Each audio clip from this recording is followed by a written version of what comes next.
Good evening, ladies and germs. We are live on Twitch for episode 4 of Paradym's Bold.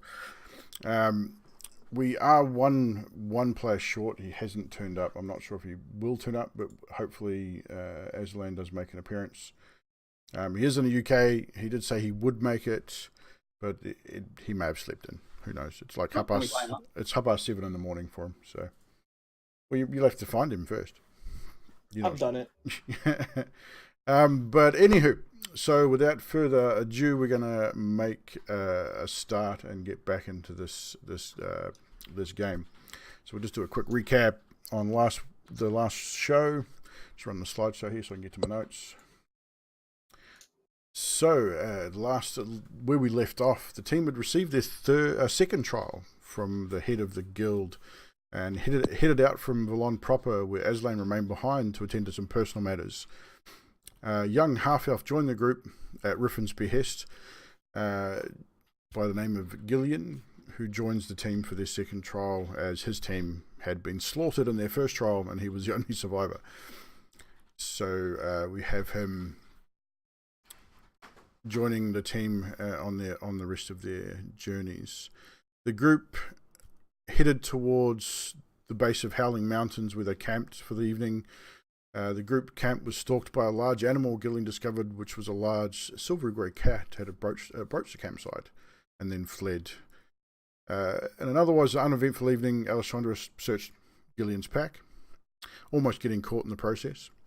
Later, Het and Ali decided to play a prank on Gillian, but the lack of stealthiness resulted in an awkward exchange.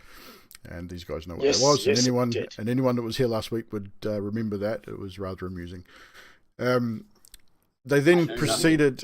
They then proceeded to make their way up to the miners' camp, where they met a dwarven miner by the name of Gimby, who hired them to find his lucky pick, and obviously gave them information on the mine where they would find the Orcrillium that they was needing for their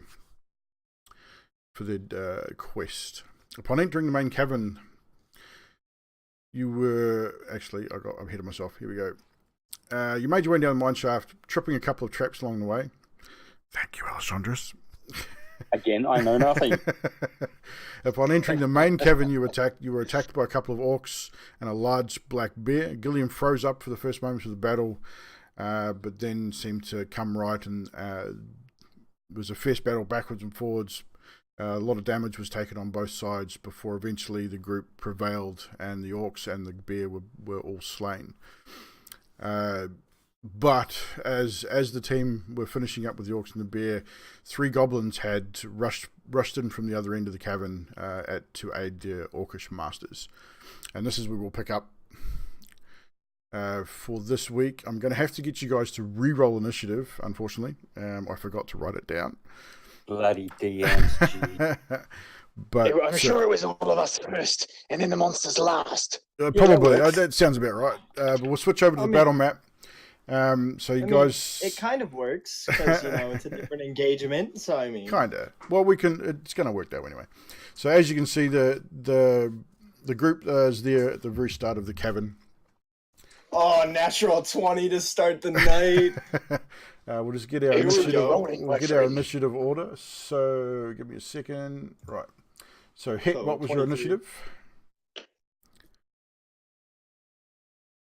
Het has 15. 15.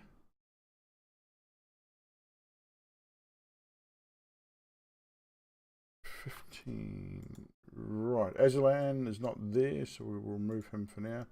Gillian, what was yours total? 23. 23. Alessandrus.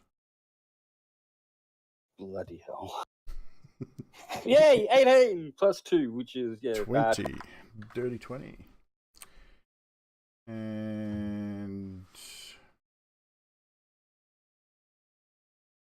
what happened there? I deleted the wrong person. You deleted me, didn't you, you little bugger? No, I deleted Het, but that's right. Het had, what was yours again? 15. 15? Het had 15. No, Morris, what did you get? I mean 22. I may have Mhm. rolled a 1, and I get a 1, so that'll be a 2. 2. Oh, no. Well, so I'll just quickly roll for the goblins here. One goblin. Oh, that's a good roll. What's their dex? +2. So that's goblin number 1 rolled that. Goblin number 2.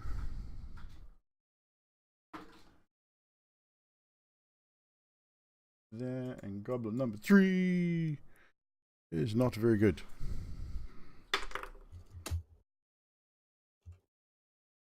Right, so we have our initiative order. First on the order, so you guys are roughly, they sort of come into the, as you guys took out the orcs and the bear, you, Het was the first one to notice him because he was actually facing them as the battle sort of took place. And with his passive perceptive, you saw the 3 goblins come in from around the corner of the other end of the cavern. It's very, like, there are torches about, but it's very dim light. You sort of, because they're quite small, you only sort of just notice the 3 figures, the 3 small figures coming around the corner. So they're about 60 feet away from you guys, from you, Het. Gillian, you're closest. You're in the front there, so you. I'm in the middle, right? No, that's you there. No, I'd be the closest. That's Alessandros. No, Yes. I shouldn't be there. We would be flipped. We should be flipped. What do you reckon? Yeah, because I was I- next to Nemaris. Because I came in from behind Ah, there. yes, you did. You did too. Well, then you are there, Okay. because that's you. Okay. So I had it right. Stuff you. I had it right after all. But anywho, so yes, Alessandro's your closest. You're probably 25, 30 feet away from the closest goblin. And Gillian, you get the top of the order. I'm going to move 3 squares diagonally to the right, down towards them in a way. There. Yeah.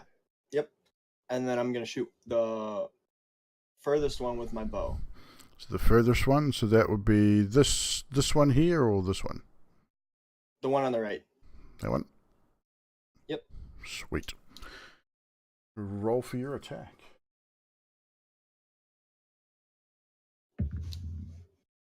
A 2. 2. Nope, don't hit. Yeah, your arrow, you pull back, you fire your arrow, and you miss. Wait. Wait, what? Where am I behind? He's in. Oh God! What now? He better fucking hit me. No, he's miles away from you. You're fine. Okay. he fired. It wasn't a natural 1, so you're good. Awesome.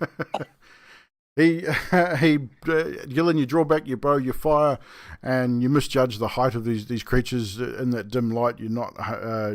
You think, wow, you've got dark vision, but your dark vision is obviously not working too well for you. But you fire it straight over his head and it just disappears into the darkness into the back of the cabin. You got bonus action movement. I'm just going to move the 2 more to the right. Diagonally. Carry on through to the wall. Yeah. Okay. Yep. Cool. Bonus action if you have any. Nah, I'm good. You good? Next on the initiative order will be Goblin 1. So Goblin 1 is going to,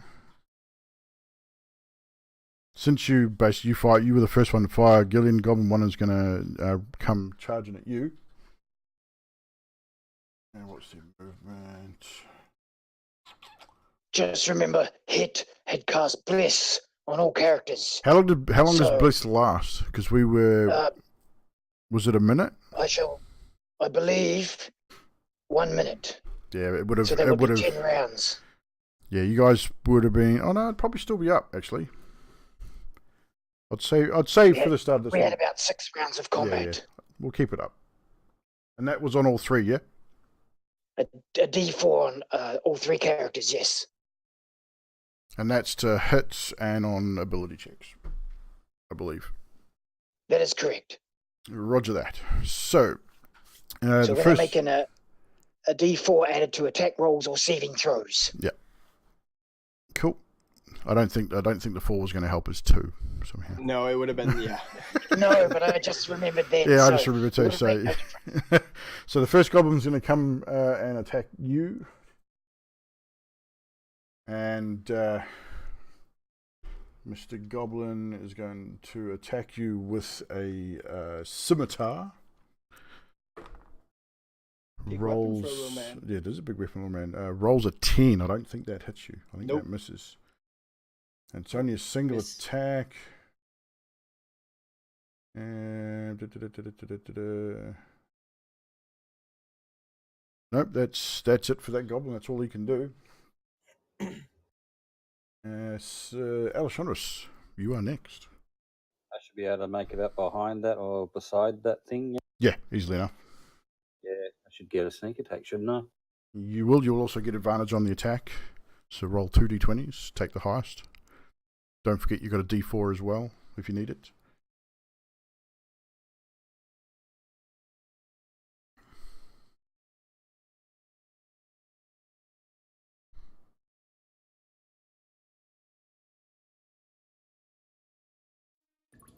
And I got 12 plus 3 plus whatever my attack.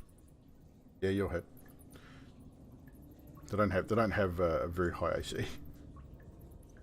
Okay, so 1d6 plus a d8. So 4 with the standard and 6 with the sneak. No. So you were striking with your rapier, which is 1d8 plus 2. Plus 2. Yep. Oops. So 1d8 plus 2, and then you roll your d6 for your sneak attack. Okay, so I got an 8 plus 4. So 12 damage total. Yep. Describe the demise of this poor wee goblin that you just seem to have cleft in twain with your single blow. Just clean slash across its head, its neck, lopping its head. So yeah, Alessandros definitely just strides into flanking position behind the goblin, raises his rapier, and just one clean quick blow right across the neck of the goblin, and its head just sort of pops up and spins and rolls, and it lands at Gillian's feet. Bit of blood spray here and there. You both get covered in a little bit of goo, but that goblin is no more. So you still have 15 feet of movement and a second attack. A second attack. Yeah. So you can move into the next one. All right, we'll do that then. Let's move this up a bit so you guys can see a little bit further. So you can get up to this one here. That's the last of your movement, and you've still got your offhand attack. If you No, I don't actually have my blade on me. you don't have your blade on you, okay. Well, then you don't have your offhand attack. Then I shall move 15 feet backwards. That's all. So you don't want to move there. No. Okay, we'll leave you there. Do you want to? You can move in behind the rock with the last 15 feet of your movement, and Yeah, we'll do that. bonus yeah. action hide if you want to. Yep, we'll do that. Absolutely. Roll a stealth check for me.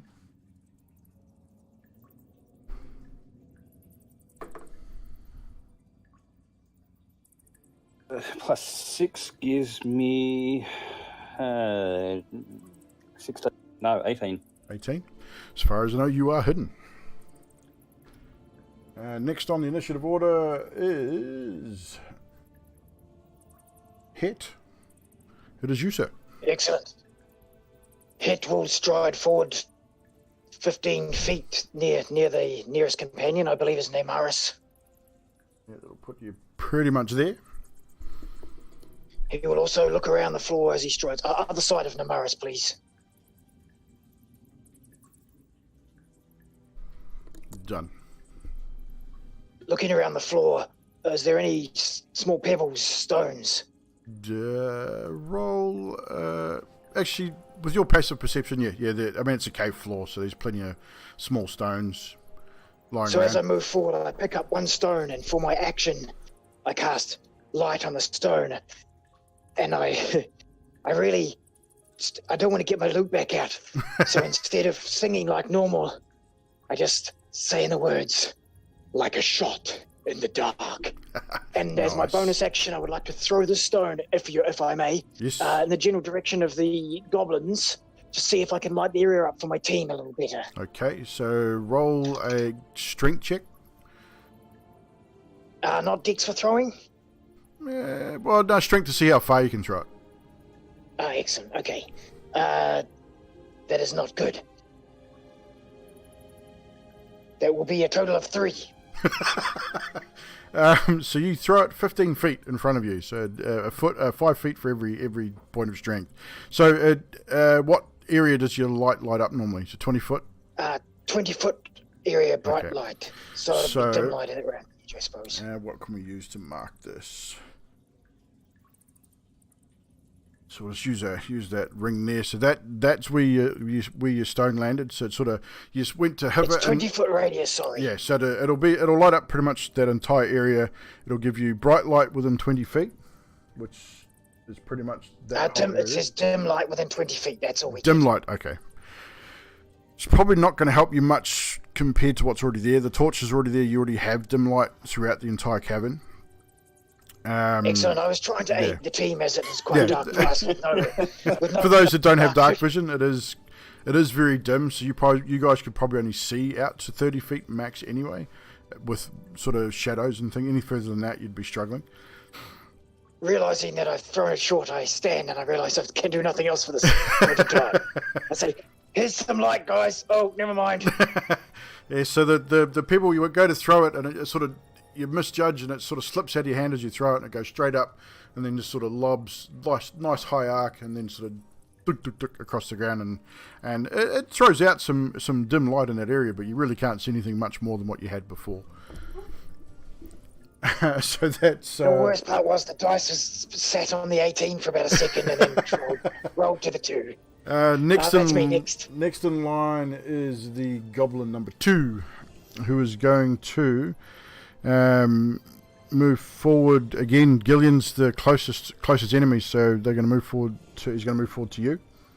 Yay me.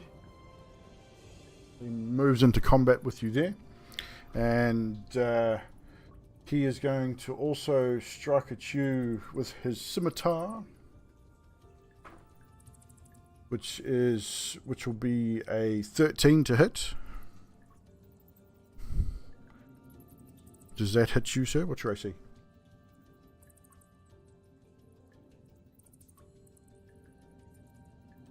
Gilead. Oh, I was muted. What's your AC? 14. 14? 14. It's I was he talking. misses. Sorry. It's all right. I was like, oh no, we lost him. So yeah, again, the goblin comes in, swings wildly, and you manage just to sidestep and sort of move out the way. The goblin is now going to use... no, he's not. He's used all his movement up. He can't really do anything. So he's going to stay there.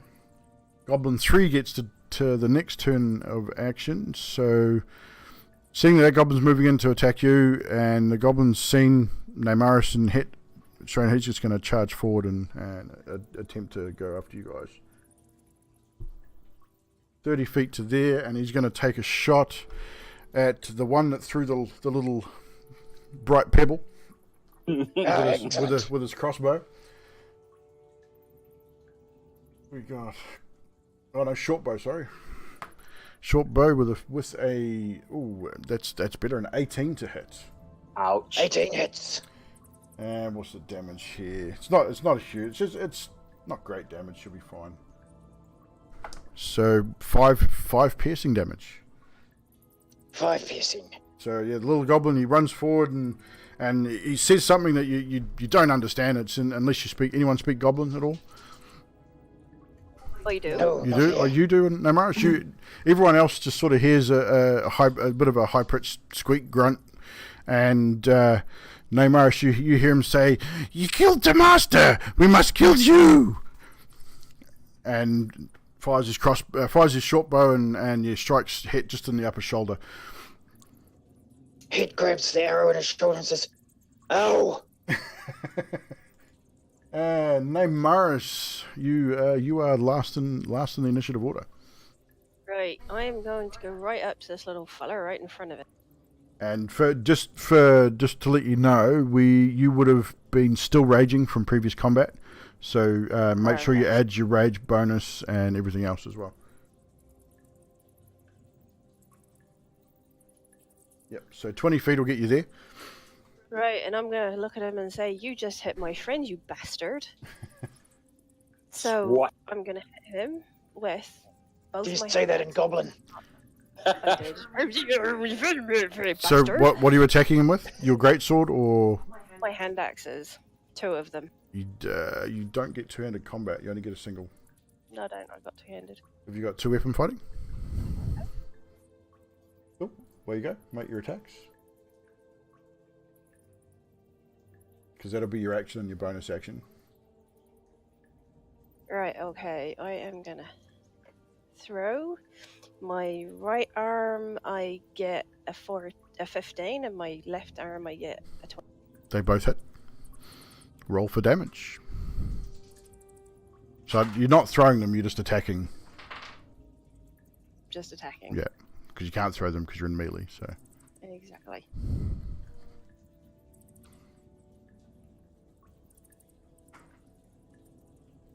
My right arm hits with an 8, and my left arm hits with a 7, 8, 9.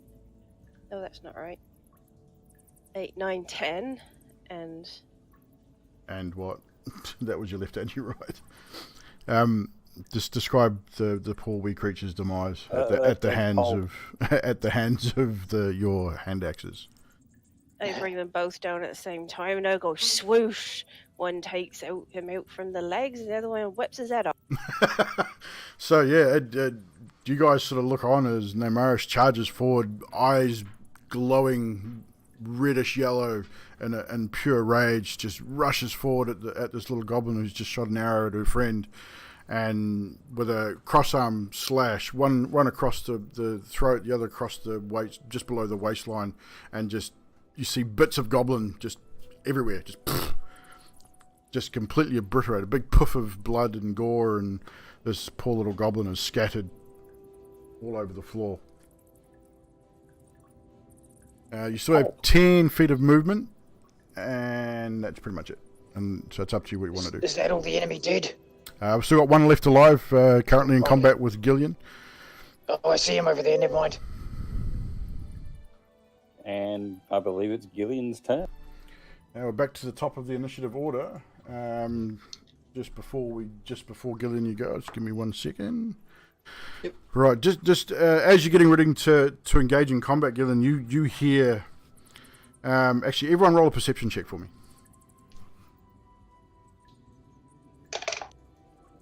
Nat 20. Nat 20.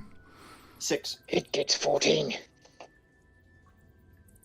Namaris. No mercy, it's 12. Okay, so everyone except for Gillian. Gillian's so focused on the goblin in front of him. You all hear, again, small voices, but they're different this time. They're definitely, I mean, Namaris, you said you spoke goblin. It's not goblin that you can hear. It's something a little different. Hit, however, you would understand. You hear, again, it's in the distance, so you can only just make it out, but it's in Draconic. You hear small voices again saying, "Quick, hide, they're here! Quick, hide, they're here! Hide the gold, hide the gold!" And the clattering of metal on metal and metal and wood. And it seems like it's a reasonable distance away, but you can definitely hear it. Gillian. Excellent. Your Two attack, swords sir. going on that goblin. 2 swords. Make your attacks. 5 and a 16.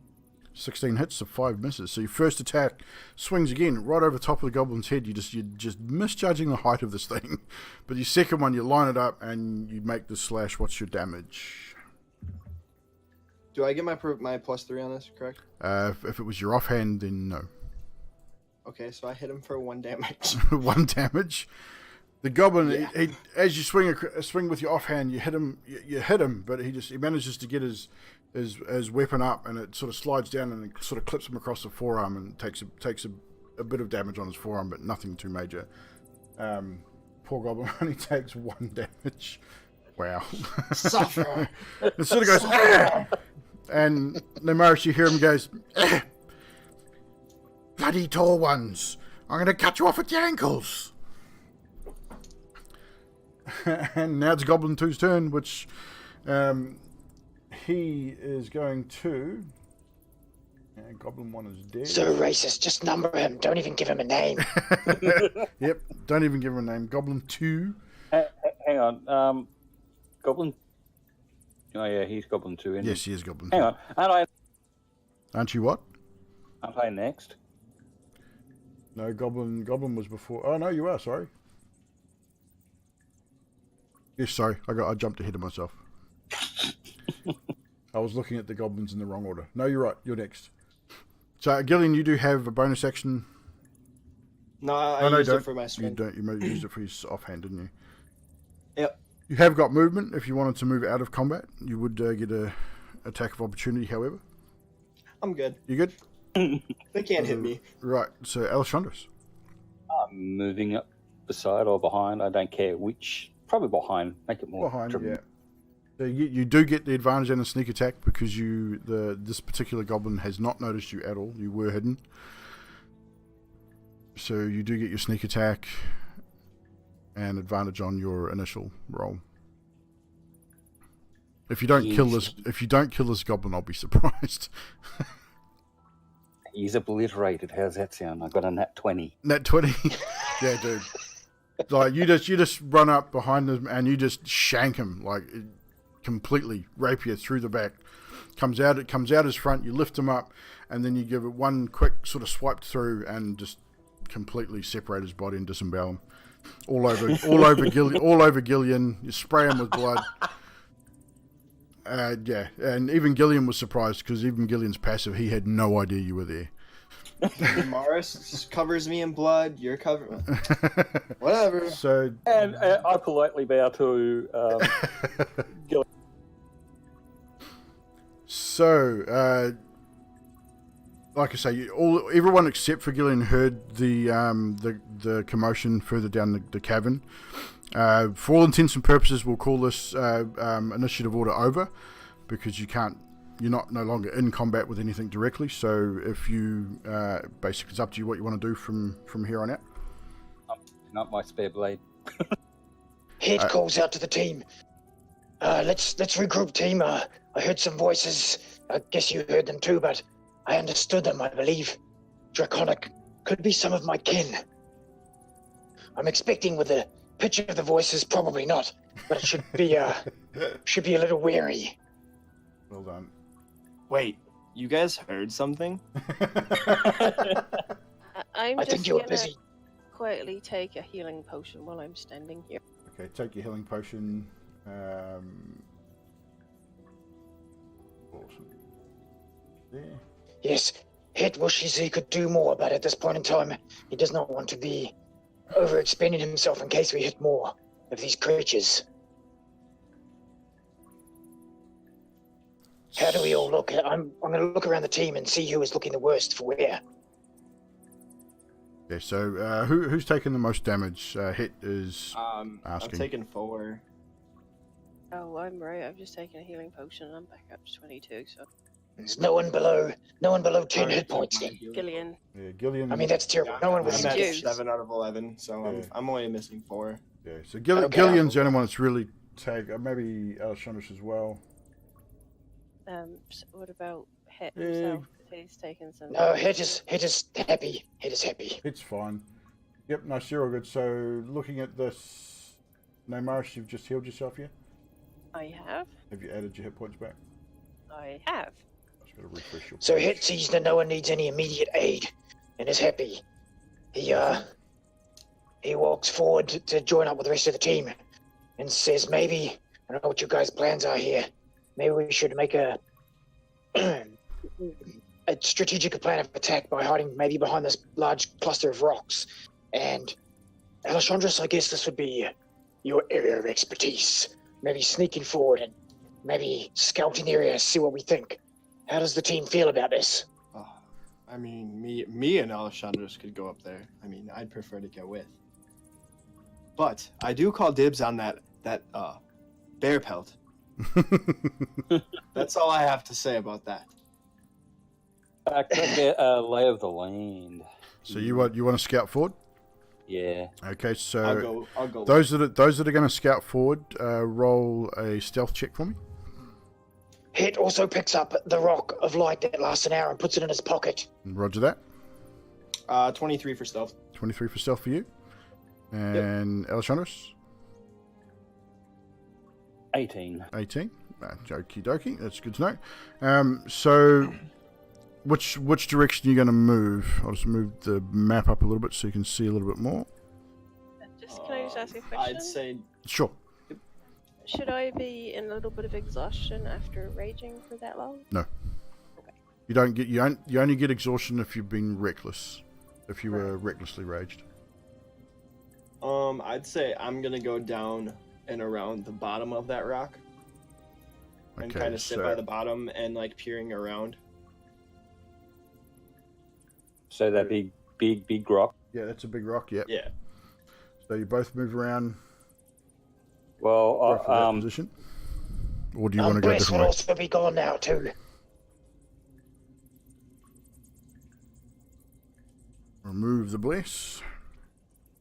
Thank you. I believe it's gone anyway. It's Should be been about up, it. Yeah, I'd say. it's that last round of combat would have used it up definitely. So is that where you guys want to go, or you want somewhere different, Alessandros? Hit would prefer to be behind the rock. I'm almost tempted to go running on in there, but I'll just hide for a little bit with the boy and girl. Completely out of sight of Hit Candy. So, Yeah. Gillian, you have dark vision, yeah? Correct. So you got 60 feet of vision. So with your 60 feet of vision, from where you are standing, you can see. I'll move this right up now.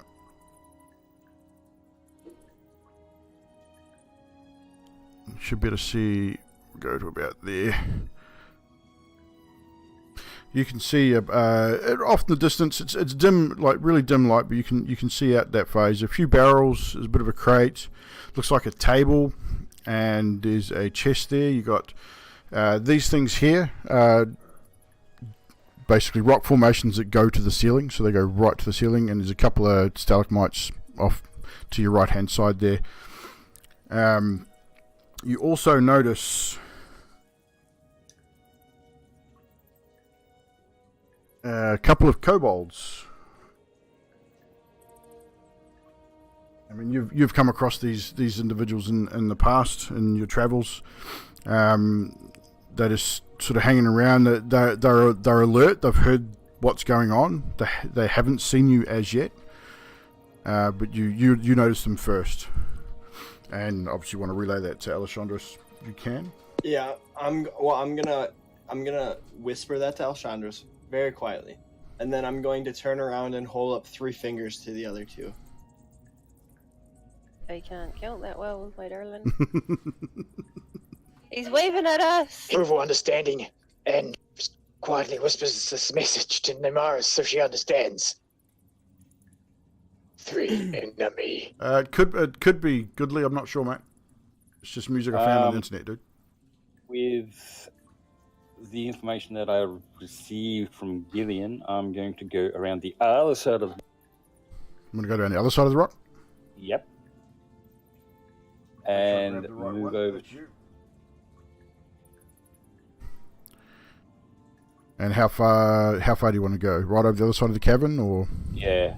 so to the wall? Yep. I might go with Alessandros. You go, Alessandros. Roll a stealth check if you're going to be out in the open. The NMRs. Wait, Hit grabs Nemaris' shoulder and says, before you go, I have something to say.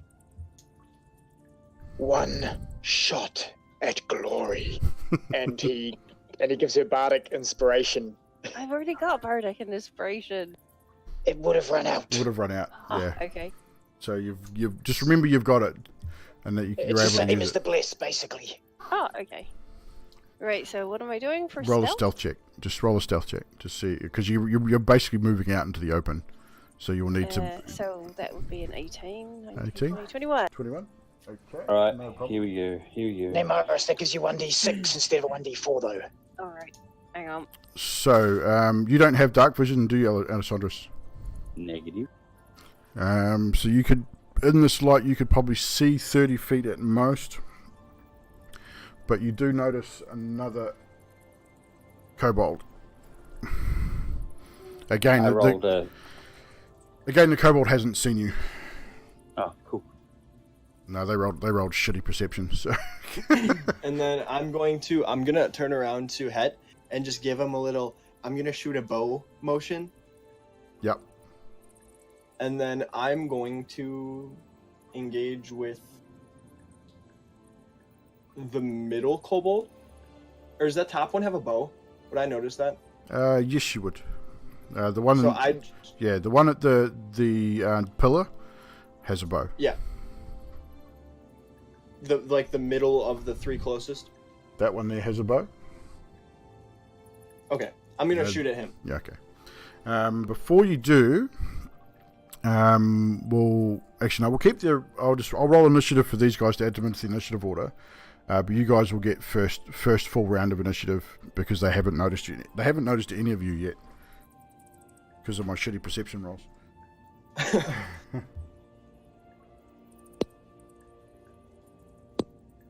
With the Gillian's motioning of what he's going to do, Het would make sure he can see both sets of team members. As looks like I can from here. Would you agree? Yep. You got line of sight on all of them there. Excellent. What is Dex? Neymaris, just so you know, Bardic Inspiration is only usable once. It's a 1d6 on an attack roll, saving throw, or other similar. But once you use it, that's it. It doesn't last like Bless. No problem. I'll use it for So save it. Save it for something you don't want to miss. Right. So I've added them into the people- initiative order. I use it in the next Before 10 I roll, minutes. Yeah. I have a question. Yeah. With a ranger, do I get advantage on attacks and initiative rolls? No, you don't. Okay, I didn't know Unfortunately. because I can't remember if that's. I'd give you advantage on this attack being a surprise attack, the fact that they haven't seen you. Okay. But as a general rule, only the rogue gets that advantage in sneak attack on if they haven't been seen. But as a general rule, that you get a free round of combat. Okay. Essentially, the way I like to do it is we still keep the initiative order, but the kobolds would essentially miss a turn because they're surprised. Okay. Because I know there was something with like the whole natural explorer that says you get rangers get initiative. Yeah, but or you're advantage on not initiative. you're not in your favorite terrain, and these are not your favorite Oh, okay. not your Okay. favorite enemies either. So that negates Okay. that. If you're in a forest, you'd get an advantage on all checks to do with the forest. So survival Okay. checks, all that sort of stuff. And if you were fighting a beast, then you'd get advantage on information and attacks against the beast. Okay. So it's just I'll give you advantage on this as a surprise attack anyway, because it's the first attack in the attack round. Okay. A 15. 15 will hit.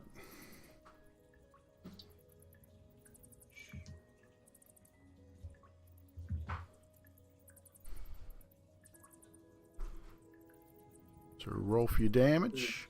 Yep, it was a D8. I rolled a D6. It was the same thing. So I did 5 damage. 5 damage. Well, that's all you needed. You fire, you pull back, and you line it up. You've got the time. You're in cover. You know you take a deep breath, and you fire the arrow, and it just sook and hits the kobold right in the eyeball. Boom! Drops him instantly. Not even a sound. And none of the other kobolds even notice that he's been dropped. With the dim light, their perception is garbage. Absolute garbage. So you've still got movement and a bonus action. I'm just going to stay put. You can stay put. Yep. Next in the initiative order will be Alessandros. Do we not reroll? No, keep in the same initiative order. Makes it easier. Well, seeing I have picked up my other blade, Yes, you have. how far am I away from that? That you're probably about 20 feet, 15, 20 feet. So you'd be within range of your throwing your dagger. So I think it's 20 feet on your dagger. Yeah, we'll do that. So you'll throw your dagger. So you'll get advantage and sneak attack on this as well, because they have not seen you as yet. I feel sorry for him. I really do. Nat 20. Oh wow, dude. roll your damage anyway. I mean, this is going to be an outright death. I can see it. I mean, but roll your damage. Roll your D4 plus 2, I believe it is, and your D6 for your sneak attack. I just rolled a 3. So that's 5 plus roll your D6.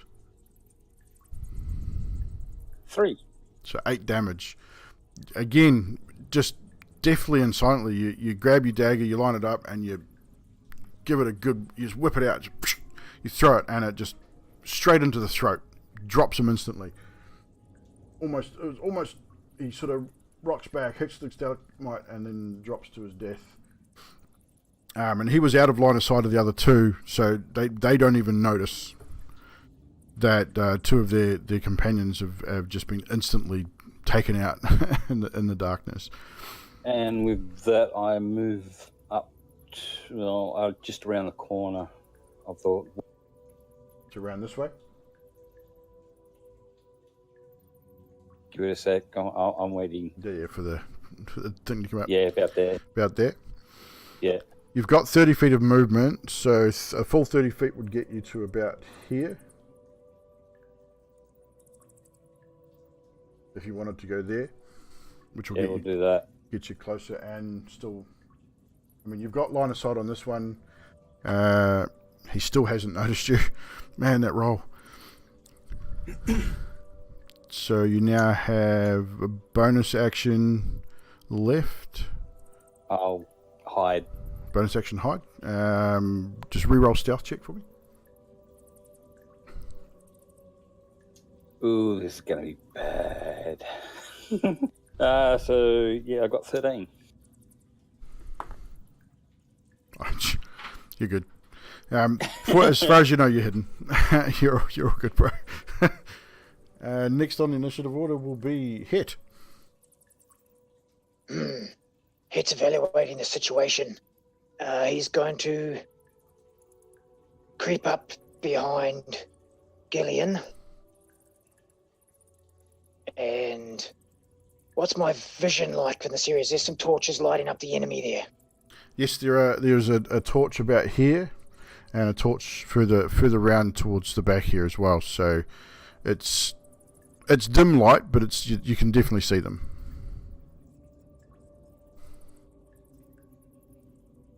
Previously, in the last game, I've noted here that I pulled out my crossbow. Yes. I'm going to make a crossbow shot at the closest little dude. No problem. Actually, no, at the one to the rear. Would I be able to see the one furthest away? The one by the table? 5, 10, 15, 20, 25, 30. He's about 40 feet away. You can see him. I would say. Yeah, that's what I'm just hoping for vision. Yeah, because you don't have dark vision, do you? No, correct. I would say at that range you'd be at disadvantage. You'd be able to shoot the first one easily enough, because even with the lack of dark vision. I crossbow at the second one and think, bit dark. And I'm aiming right for the bridge of his nose. The first one? The first one. That is 17. That will hit. And that damage is 4 damage. 4 damage. You fire that. You line it up. You fire the crossbow, and thunk, it hits through right into the chest. And the goblin he rocks back. Kobold, sorry. He sort of and makes a noise. He drops to one knee, but he's not quite dead. He's bleeding heavily from his mouth. The bolt is really deep. You can tell that he's pretty close to death.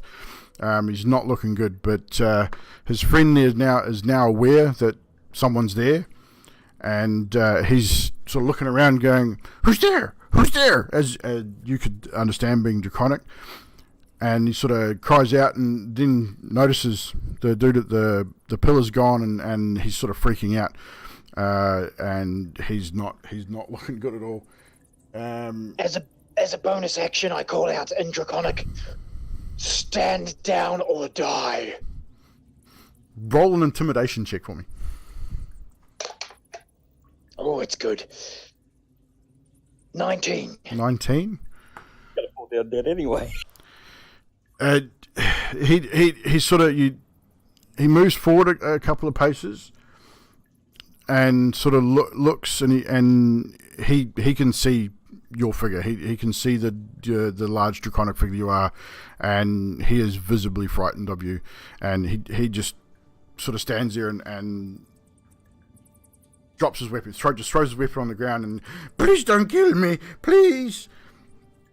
Head calls out, interrogation team, interrogation. That's all. So all he's doing, the kobold, his friend's there bleeding out. He's not going anywhere. As far as the initiative order goes, next would be the kobolds, but that dude's almost dead.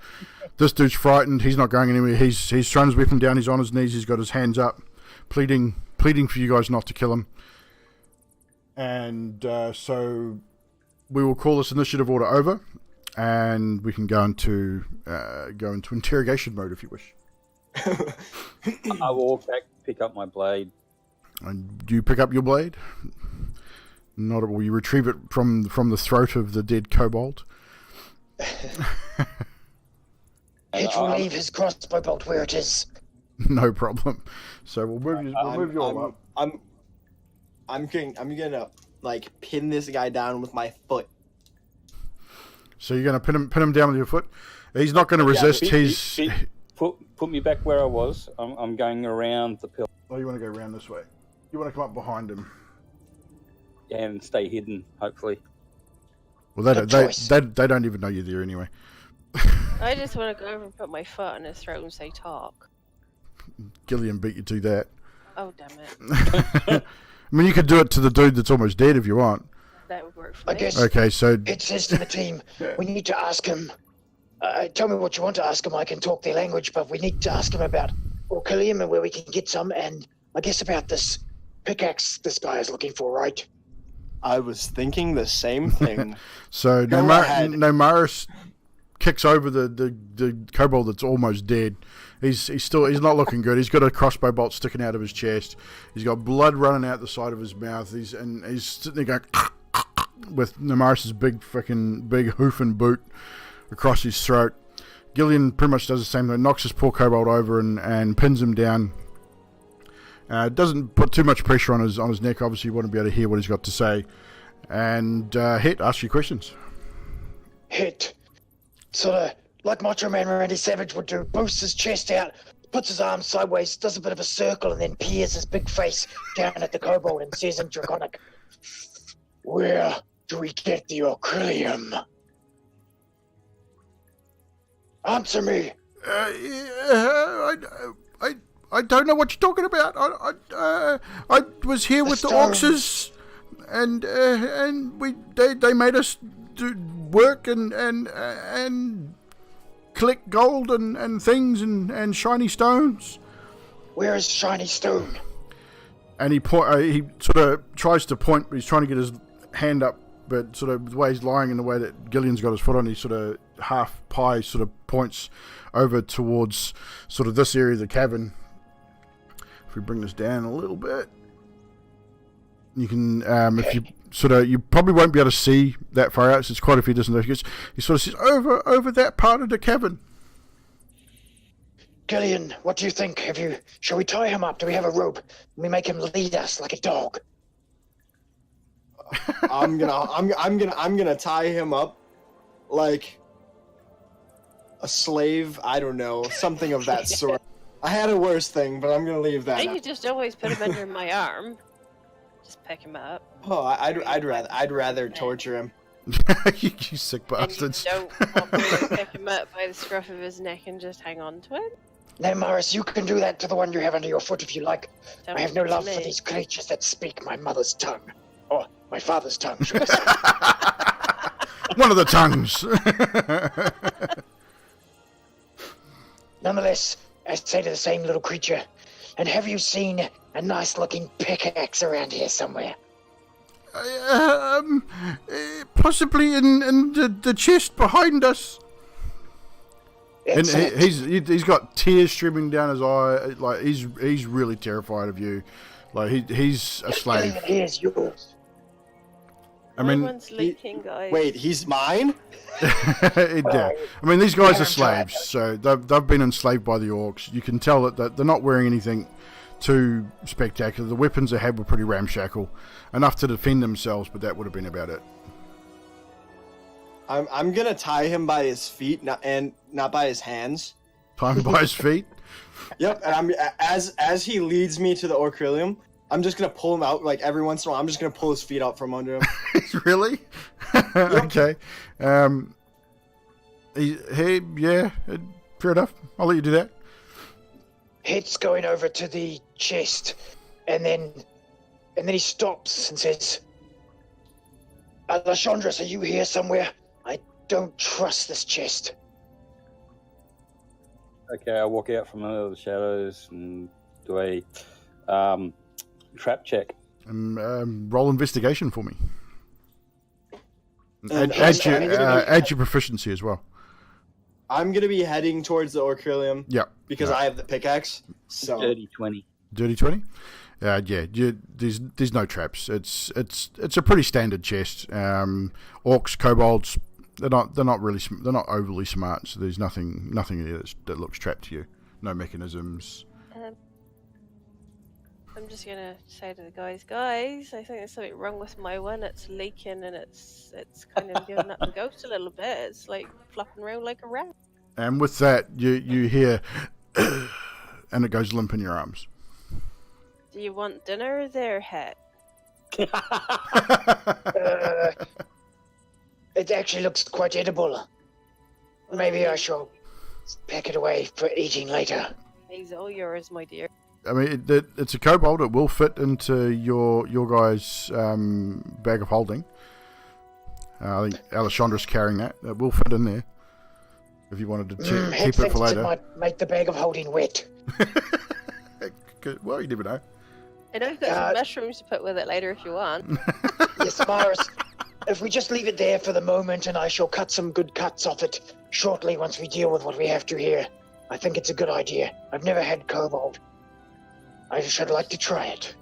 All right. So we're just gonna head back to the main screen now, guys. That battle is now over. So as you guys, the kobold you have now prisoner, leads you across the cavern.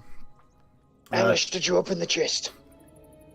I did. You did. You didn't open it. You checked for traps. Have you tried to open it? I'll try opening. It is locked, so you will have to try and unlock it. I knew it. I'll get Ed to ask the underling who had the keys or where the keys are at. Damn it, that's bright. Why didn't I think of that? Kobold, what is your name? I speak in Draconic to the kobold. My name... I have no name. I just slave. I don't like the name slave. You are a being. You have words, do you not? What do your people call you? I've been slave whole life. I've been slave with oxes. That's right. They just call me slave. We call you whole life. Whole life. Whole life. Where's the key? Key. What key? Key for chest. Slaps him in the face. Oxes keep keys. Maybe on oxes' bodies. Did we not? Did we not? No, we have No, not we have looted not. the bodies. No, the bodies are all still there. Like, all the bodies are still there. The orcs, the bear, they're all still back. there. I'll go back and just check the bodies. So, Roland, Don't go alone. I'll go up and check as well. Okay, so Namarison and Alessandros go check the bodies of And the as they orcs. go, I'm like, don't touch the bear. Germ, what's up? Hey, So roll an Germ. investigation check, either both together or one of you's with advantage. I can do it with advantage if you like. With the way Alessandros has been rolling, you might want to let him roll. Or her roll. A lot of nat 20s tonight. All right, here we go. I'm rolling. They're all You used. can roll too. I got a 17. Oh fuck! And I'll Alright. use my bardic imprints, but no, that's Your 17. bardic is precipita. No. Did Namaris roll the 17?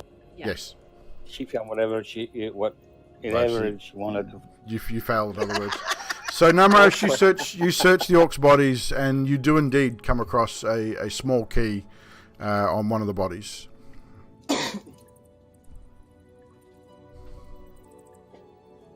I found it, boys! Excellent. She has the key. Gillian, what do you make of this place? Well, I mean, we have a slave now, and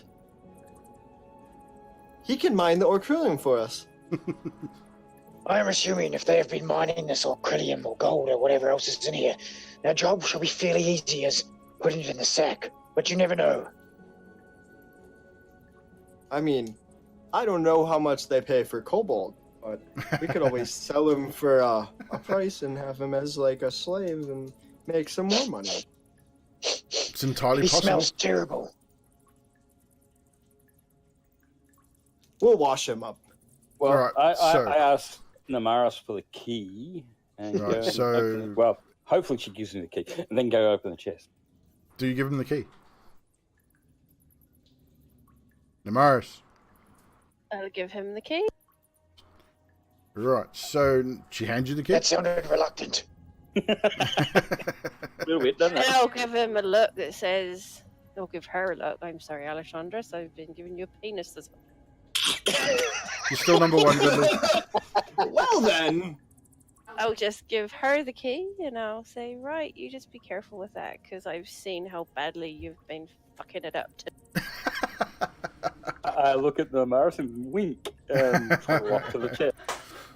You take the key, and indeed it does fit the chest, and you unlock it.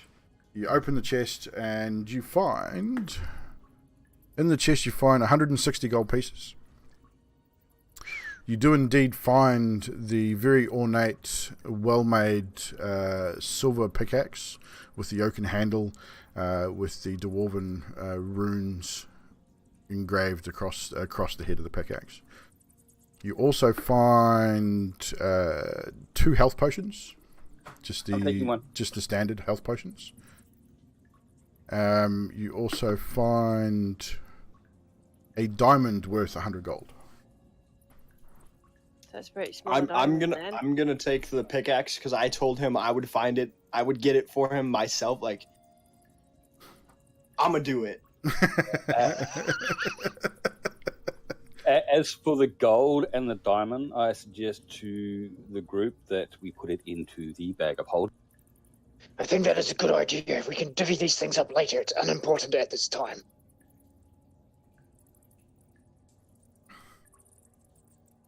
Anyone agree? It's gone silent. They're all thinking, Yeah. do we kill them or take it? Dun dun dun. I trust Alish. Or Ali, or Sean, or whatever we call you now. Allie's good. Ali's good. If you have the bag of holding, then the gear in the bag of holding is fine. As long as you are safe, the gear is safe. So you gather up the bits and pieces. Oh, wait a moment. Who's taken, you've taken the gold things out of the chest? He Yeah. would like to do 2 things. Yes. Put his hand on the pillar that was just behind them earlier and cast light, and he will say, "Hit the lights." Nice. And the pillar will light up. It will. Then he would like to investigate the barrels and table nearby, or at least if someone wants to help investigate Yeah, one or the I other. definitely would. I shall take the barrels. I'm if reading that's chat. fine. I'm just concentrating on the game, guys. It's alright, I'm kind of doing a bit of both. Yeah. Um, Don't even bother timing out Kopai. Just ban him. I'm not interested in people late in the chat. Hit's investigation for the barrels was 11. 11. The barrels are just basic provisions. Looks like the food's looking a little old. It's just basic supplies, bits of food, ale, things like that. But it's been here for a while. It's not smelling too shit hot, really. You investigated the crate as well. That's how Yes, I'll So investigate. we'll do that. We'll use that same roll for the whole thing. So the crate you find 60 gold pieces in the crate, along with some more mining supplies, a few picks, some candles, just basic. It is another 50 foot of hempen rope. Excellent. There is a few bits of parchment and things that have had stuff sort of scrawled on it. Some of it's in Draconic, and it looks like it's just basic sort of instructions on where they might find the Orcrillium, which is generally pretty scattered throughout this mine. This mine has been here for quite some time. There's some drawings on some old cave-ins and things like that. So, again, it's just basic stuff. The table itself is obviously where the orcs would have sat and ate. No plates, it's just food scraps, apple cores and bones and old meat and that just sort of scattered all across the table. Hit gives the 60 gold to Alessandros and says, might as well drop that in the bag. Do you mind if I hold the candles, team? Fine by me. You go for your life. And the rope should probably go in the bag of holding too, maybe. Or I could strap it to my pack. And I can go in the bag hole. Yeah, so just make note of what you're putting in the bag of holding too, Josh. Yeah. Cool. So you've investigated the barrels and crates. You've pretty much How long? 50 foot of hempen rope. So there's not much else there apart from there's a few scraps of cloth and a bit of coal, things like that. Nothing too major. Nothing major. That's awesome. It's what you would expect in a mining cave. I guess do we head around the rest of the cave now and start looking for this Orcrillium? Yeah, that sounds the good kobold's to me. going to lead you pretty much straight to it. He's terrified. He's tied up. He's bound. There's not much he can do about it. He leads you to the opposite end of the cavern to where you are, and you see there's a mining cart there that has quite a fair bit of Orcrillium sitting in it, and then there's you'll see an Orcrillium vein, which is it's a bluish black stone. It looks almost like onyx, but it has a real bluish sort of tinge to it. How much Orcrillium am I able to put straight in the bag? Into your own bag or the bag of holding? No, Into the bag for the contract. 100 pounds you can fit in there. So we have a... That's the contract was for 100 pounds. Okay. So I how much is say on the we ground? make this. I say we make this kobold mine us more, and we can make some money off of it. You're not I going don't to be able mind helping to mine. Yeah, you're not going to be able to carry too much of it. It's a heavy ore. 100 pounds is actually not as much as you might think. It's you sort of pick it up and it's a fairly heavy ore. It's not something you're just going to be able to carry out in great quantities. But Would we wouldn't say the this bag- is a heavy metal? Pretty much. Would the bag of holding have the weight affect it? Yes, it will. Okay. The bag of holding will only hold 500 pounds of items before it becomes full. If I remember correctly, 300 pounds on that one, sorry. Doesn't the quest bag have that capability? Yeah, the quest quest bag will bag only holds the amount for the hold quest. will only hold the 100 pounds which is required. I was Hit will saying start for, like, putting our the personal Orcrillium into the benefit. quest bag. So you it takes you a little while because it is quite heavy, but you manage to fill your quest bag up. Who had the contract? Did you had the contract? Hit is Okay. holding the contract currently. So at the moment Gillian, take what you need. the moment you put in the last bit of acrylium, you've sensed that, and you sort of feel it, that magical essence, and you've sort of, you know that the contract was fulfilled. There's a bit of an arcane essence to your bag, and if you remove the scroll, you'll see that the guild seal has indeed appeared on the scroll, signifying the completion of this contract. Excellent. Question, Now, DM. Yes.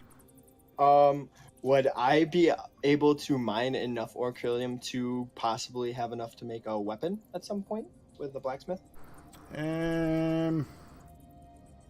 I would say, how much is your carry capacity? Let's have a look here. That I don't know. You're unencumbered. You can carry 180 pounds. You're at 93. You could probably, if you wanted to grab, say, 10 or 15 pounds worth of orcrillium, you could probably use that to maybe take to a blacksmith.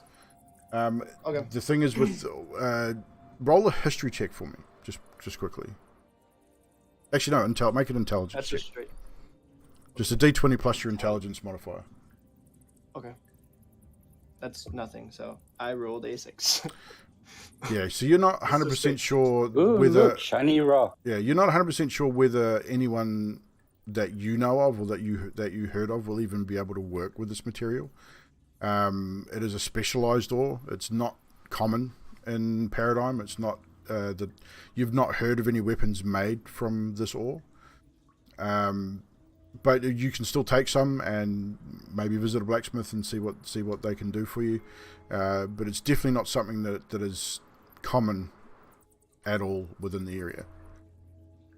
I'm gonna take 15 anyways. 15 if pounds? it's rare, I think 15 Okay. pounds. So there's enough in the cart for you to take 15 pounds. You don't need to mine it. Okay. So just add, it'll be, just put it under your notes as 15 pounds of orcrillium, because it doesn't actually exist in D&D Beyond. I'd have to create it. Okay. Yeah, that's what I did with the magic pick. I just threw it in my inventory as a Yep. magic pick. So That's it. Who Anything else? ended up with those potions of healing, Bob? Whoever took them out of the chest. Well, I was the one that opened it, so I guess that'll be you. Yep. Does anyone want a potion of healing? if no one would like to, I can hold on to them and distribute them as needed, as my specialty is in healing properties. Yeah, sounds fair to me. I give them to Hit. Okay. Sounds legit. So Is that times 2, is it? 2 healing potions, yes. If they are needed, Just let me know just and I this- shall distribute yeah, them. just the standard one. Excellent. So, from there, you guys, you still have your kobold prisoner. What are you going to do with him? You're going to take him with you, leave him here, kill him. I just want to give him some food. I've got some mushrooms if you'd like one. I think it's worth letting him go. You think it's worth letting him go? I Discuss, don't know. discuss I it think amongst the so. group. Well, I been think it would be a okay. good idea to take him to the dwarves and see if they need help with work. Well, he's been a slave all his life. Do we not think that he's helped us enough? I agree, Nemaris. I was going to say something similar. If he has But been a slave this whole time, They're gonna be here at some point. That they are. So maybe we should let him go after we take him past the dwarves then, also because true. they're He just might gonna get killed. they're gonna come through here and they'll probably end up killing him. I speak to the kobold. I say, "Whole life, listen to me.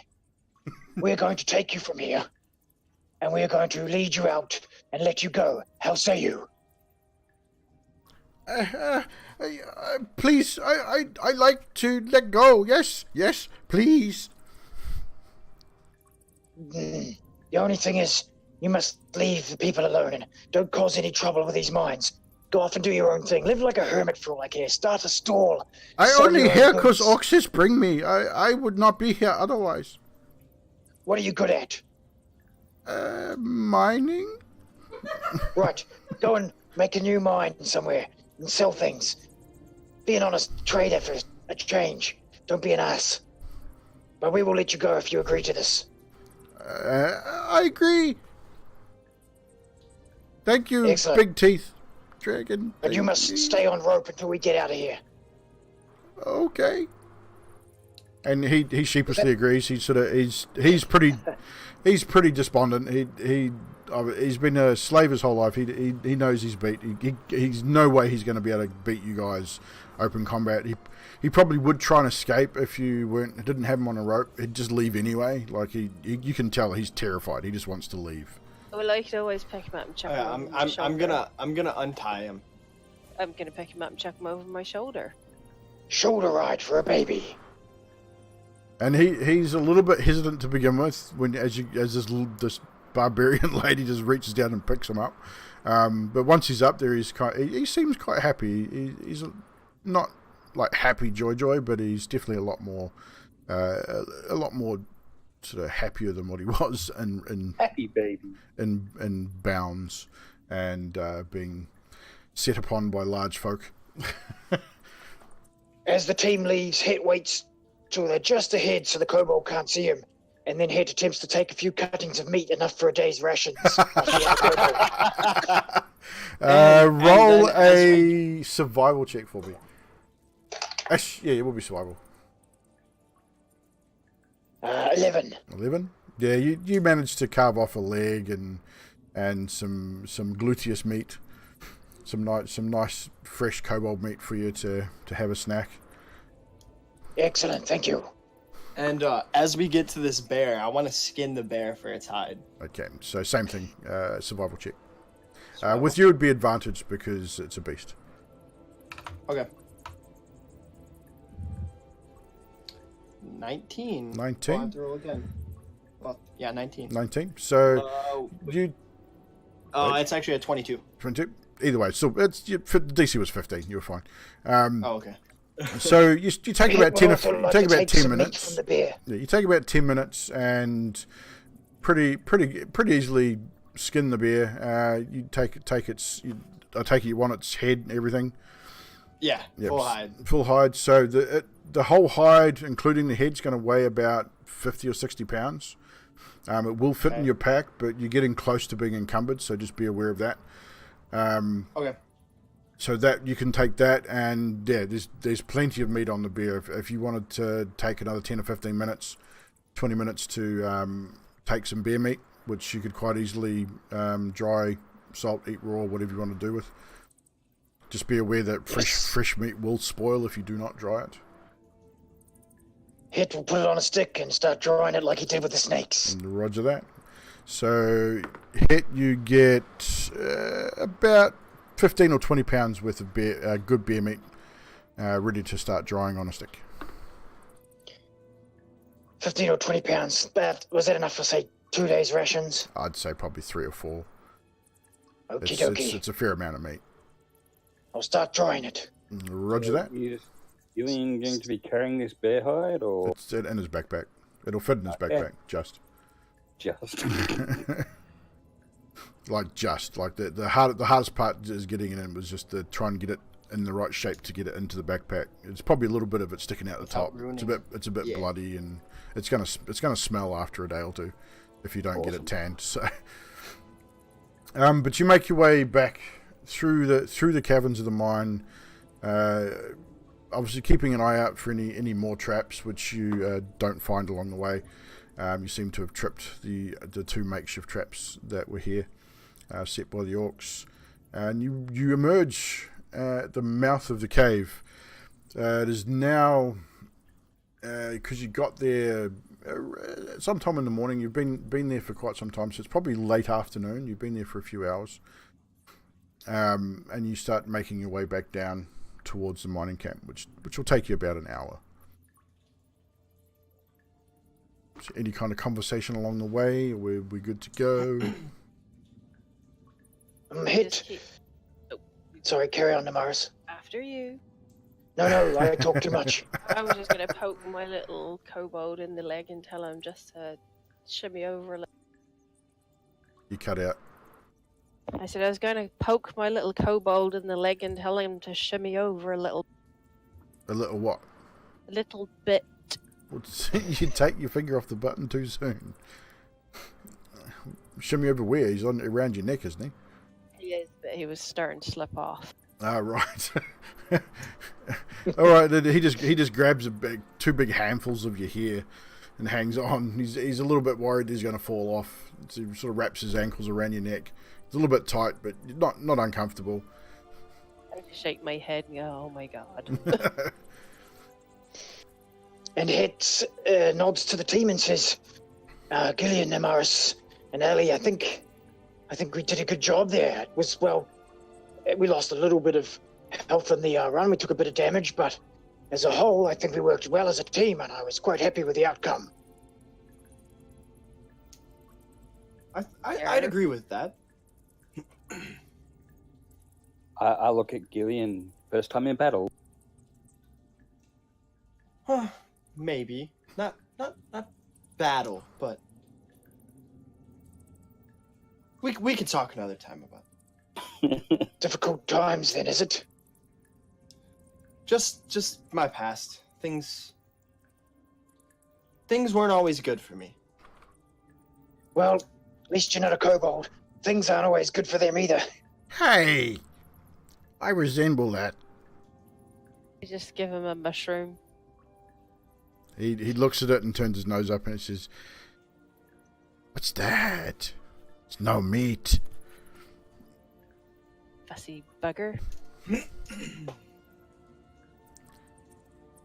So you carry on, as you carry walking, and it takes you about an hour, but you now coming back up to the mining town, and as I said, by the time you get to the mining town, it's around sort of 4:30, 5 o'clock, which is essentially knock off time if you want to go that way.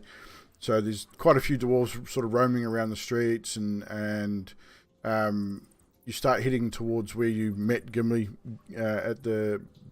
when you first sort of turned up to town, and you spot him. He's down the road a little bit, and he's sort of sitting outside of a makeshift tent it's got a wooden front on it, like it's like I said, it's one of those sort of almost an old Western style mining town, gold rush towns, where all the buildings are sort of tents, but the front's all made out of wood. It's got a wooden door, and he's got a little wooden steep on the front there, and he's just sitting in his chair, and he's sort of just leaning back, smoking a pipe, sort of just end of the day, just having a bit of a relax. He hasn't seen you, by the way. What's his name again? Gimby. Forgot. Gimby. Gimby. I'm just gonna call it. I'm gonna hold up the pickaxe and be like, Gimby. He hasn't heard you. You're still about 30 or 40 feet away, so you might need to speak up just a little bit. Just throw it at him full paste.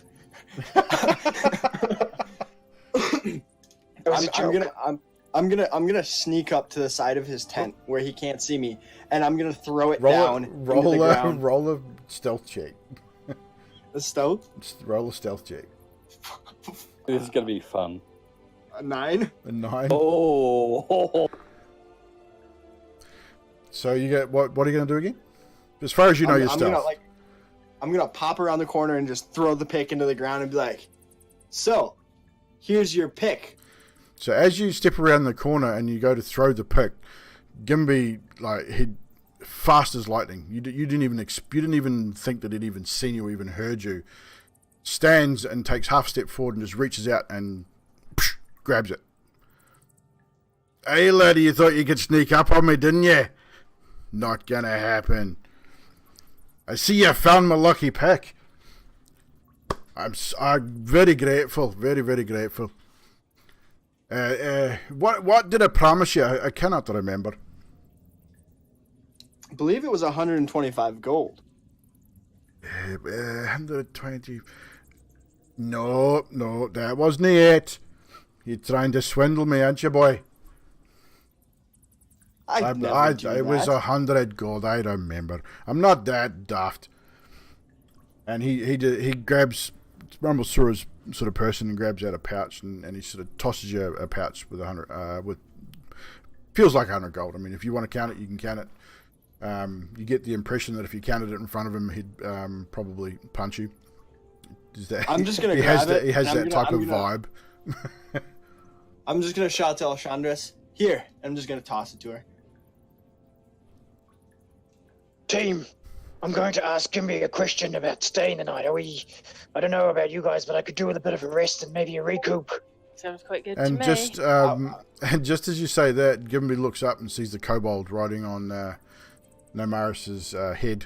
And what the fuck you bring that thing here for? Shite little fuckers. Hey, they're the reason we haven't gotten it working up that mine there here. What the hell? He's the one that found the pick for you, so. And I go, just leave my little pet alone, will you?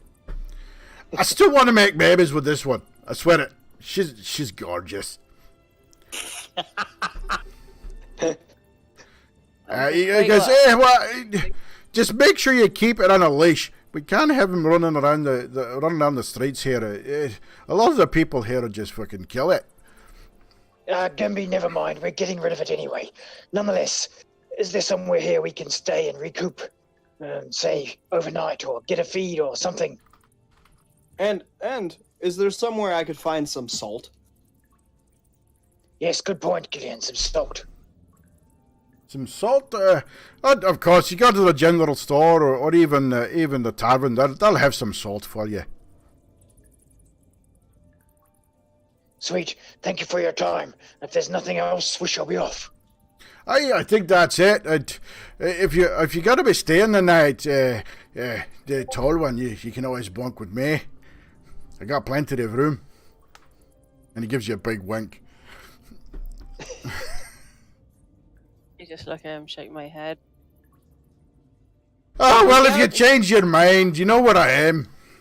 You couldn't handle this, my friend. What the fuck You'd are be you talking surprised. about? You'd be surprised what I could handle, love.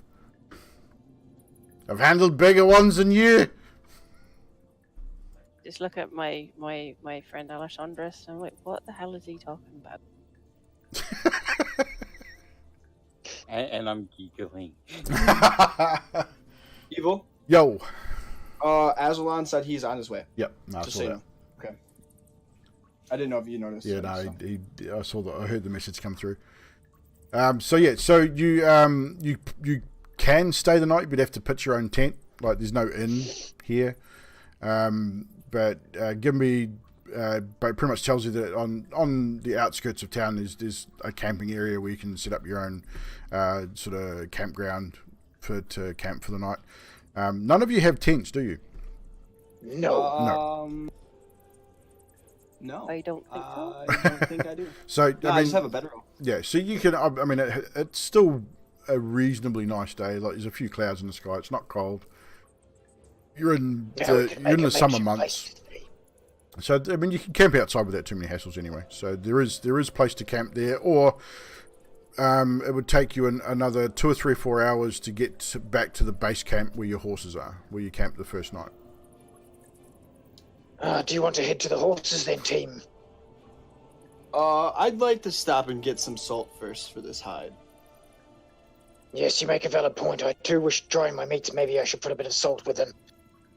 Okay, so for the sake of the story and sort of keep things moving, you find the local general goods sort of. It's not really a store. It's almost like just a little stall in the middle of the street. Sort of half-elven lady. They're selling all range of things, and she's quite happy to sell you half a pound of salt for drying meats. Run you about 5 silver, pretty cheap. So whoever wants to spend that money to get that amount of salt. I already took it off. Yeah, okay, sweet. So you've got half. Yeah, so you got half a pound of salt each to dry your meats, and so you're buying it for drying meat, Gillian, or wanting it for your bear hide? I'm using it for the bear hide. You're going to need a lot more than that to cure a bear hide, and you're not going to be able to do it on the road. This is something you're going to have to stop and do, and it's going to take some time. So you're probably better off taking it to a tanner or taking it to someone who can actually tan it properly, because the bear hide being the size that it is. I was just thinking, like, to keep it somewhat fresher. So it's yeah, not half a bad, pound. but- Yeah, you could roll it in the add the salt to it to keep it till you got back to Voland. That'd probably be it'd keep it for about a day. Okay. After that, you'll have to take it to a tanner to get it so that you can actually cure the hide and be able to use it. Okay. So, team, what are we doing? We're going back to base camp, or we're going to camp at the campground in the mining camp. I do reckon we should go back to base camp. Yeah. Yeah. The extra Okay. 4 hours Sounds will good. hurt to check the horses. Okay, so as you head back down the mountain, nothing really much happens. It's starting to get late as you sort of head down towards the bottom, getting back to your base camp. You're sort of hitting around 9:30 at night. Do you still have the kobold with you, or do you let him go halfway down? Whereabouts are you going to let him go? Are you going to wait till base camp? Oh wait, I till think we base should- camp. Maybe just might Yes. want to keep him with us because he seems like a pretty fun guy. Yeah, you might. Oh, you it's a could, mushroom joke. you could ask him. Some dumb fun guy. I'll ask him what he wants to do. Does he want to come on our little trek and come back to the city with us, or does he want to be set free out? You don't understand him because he speaks Draconic. You'll have to. I'm waiting for Het. You'll have to wait for Het. So Oh, translating through Het, again for sake of the story, the You'd kobolds. make a good little mascot. He says. No, I set free. I go back to old people. All right then. He wants to go back to his people, I guess. That's sort of what he said. All right, whole life. Be careful out there, because you'll probably get killed if you see other people like us. No worry. Me sneaky. Me very sneaky. Me hide in bush. I be okay. Remember, you have a name now. It is whole life. Whole life. And This before is he good name. leaves- Whole life. Before he leaves, I'm gonna give him the pickaxe that I bought. Okay, cool. And he says he grunts at you, and Het in turn says that he says thank you. He doesn't bow or anything. He just sort of grunts and sniffs at you because he figured out that you were one of the first ones to kill his friends. So he's a little bit pissed at you. Shit happens. But he's okay with it. He understands. And so you guys let him go right then and there. I suppose I better. So as you put him down, he sort of turns and says goodbye to you, Het, and asks your name. He said, what is name, so I can thank you properly. My name is Het, and this is the team. Nemaris, Ellie, and Gillian. And he sort of nods and says, Thank you, and sort of disappears into the bushes, and you just hear the Don't thank little me. feet. Just don't make us regret it. He's gone. Like he's gone. All you hear is the rustle of bushes, and yeah, he's out of there. He's disappeared. So back at base How are the camp, horses looking? the horses are That- fine. The horses have been tended to for the day. That the dwarves send people down to water the horses and things. So they're fine. They're still there. Everything's where you left it. Your campfire is still there. It's nothing but coals, so you'll have to restart that. But pretty much where you camped the night before is available for you to reset up camp. By now you're looking 9:30, 10 o'clock. So can we get someone to roll a survival check to start the fire? I'll do that. You'll do that? Roll that with advantage, sir. 12. 12. Oh, no. 15. 15. I forgot to add my blood. Takes you a little while, but you get it started, and it takes about 10 or 15 minutes. But by that time, it's roaring. It's a good fire. And you guys get yourself set up ready for the evening to draw in. So you're all sitting around the campfire. Up to you what you want to do now. Whether you want to sleep, talk. I'm would like gonna to try sleep to first carve watch. my. I'm gonna try to carve my pipe again. Again. I'm gonna continue. I will take first watch again as well because Okay. I'm pretty good. So, Gillian, I'll- roll a dexterity check. Actually, no. Roll your wood carving with add your bonus. So roll dex plus bonus. D20 dex plus bonus. Plus your proficiency. Sorry. Okay, so 20. So my dex So plus the 20, yeah, modifier plus the plus your proficiency, right? yeah. So D20 Okay, plus dex so plus it's- proficiency. 22. 22. Now Yep. this time you're a little bit more settled with spending this time with the group. You've had a day of combat. You were sort of freaked out to begin with, and things. Now at the end of the day, you've had a chance to sort of sit down, reflect a little bit, and you've calmed yourself, and you carve the bottom, like the bowl and everything turns out really awesome. You start carving it through. You manage to hollow out this pipe. I don't know how the hell you managed to do it, but you managed to hollow it out, and it's looking pretty good. You've done a pretty good job. It's not very long. It's quite a short pipe, but it's functional. It'll definitely work. So you can add that to your inventory. And who wants to do anything else? I'll take second watch. Roger. Alessandros? I don't care which watch I take. No, what are you wanting to do anything before sleep, or are you wanting Nah, I'll probably go to sleep. I've had a busy day. to? You've had a pretty Just busy before, day. just before Ellie goes to sleep, Het mentions to her, Ellie, you did a wonderful job with your sneaking there in the cave. I could not see you at all until you came out to unlock the chest. And I was very impressed when you decided to look for a key instead of going straight to the bust open the lock stage. I feel like you were growing as a person.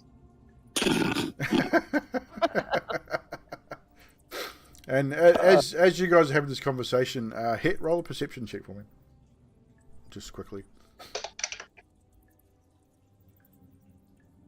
That is 12. 12. As you're having the conversation with Alessandros, you're sort of, you've not had someone compliment you this way before, and not in this fashion, so you're a little embarrassed, but at the same time it feels good, and you for a second you let your guard down, and you notice Alessandros' eyes just for a split second change colour, like really briefly, go from that greyish blue to a real brilliant green, and then flash back again, just for an absolute split second. Het carries on talking. He notices but doesn't give up that he has noticed. And like I say, I'm very impressed with your skills and talents. The team is starting to work a bit more like a well-oiled machine. I guess this adventuring for this guild is doing us good. Definitely seems that way. And Also, you I have a joke we might play on someone later. We'll see how things go. I'll let you in on it. Maybe later on. Did I hear him talking about playing jokes on No, they were off talking amongst themselves. Yeah, we Alright. separated. But otherwise, I shall take first watch if no one else is. No, Morris has spoken up for first watch. You Uh-oh. can Well, you yes, can take so- it together. It's up to you. Take it together, yes. We can take that together. Okay. So the rest of you bed down for the evening. Alessandros, you row. Yes, I have to fix it now that you're here. Names are up the Googaka. I can fix that. It's not a problem. Once, because now that you're here, Aslan, we can I'm the fix it. DM. I can do whatever I want. No, you can't. Yes, you can. No, you Oh, that's can't. Right. So We've disappeared. and it's really easy to fix too, which is awesome. Give us a second, guys. I'll fix this. Then we'll carry on. Alessandros, we got. Been here less than 10 seconds. Yeah, and you're breaking shit already. How you doing, Neon? I'm very tired. Where did I put the other one? I'm missing one.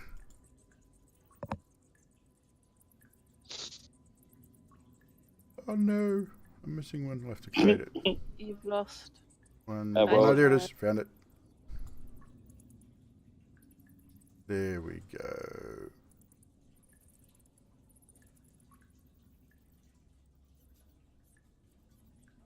Do, do, do, do.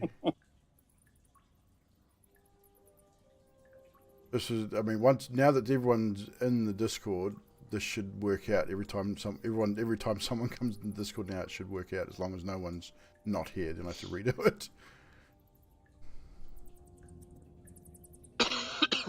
But now we have our full team.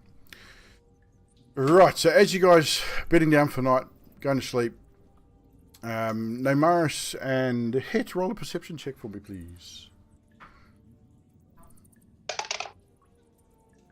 Oh, you got 17. 17. What'd you get, Neymaris? I got a 6. Het, you notice, lucky. you hear it first. You hear a horse approaching. It's not like coming in quickly, but it's a slow walk, and you hear it approach where you've tied your guys' horses up. And as you sort of glance over from the firelight, it's only about sort of 15, 20 feet away, and from the firelight you notice... I signal to Neymaris and I grab out my crossbow and I get it ready, I click it back. And as you do, as you look over, you notice your friend Azalan has arrived. He hops down from his horse and approaches the campfire. Azulan! Would you like a mushroom, mate?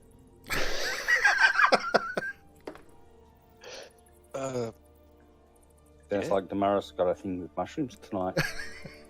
She sure is a pusher. You got a thing for mushrooms every night. I think I might need some mushroom. I just have My no friend mushroom. Az, have you sorted your head? Feeling better now? Somewhat. We'll see how things go. Nothing a bit of a... You'll have to hit a tavern tomorrow. Definitely.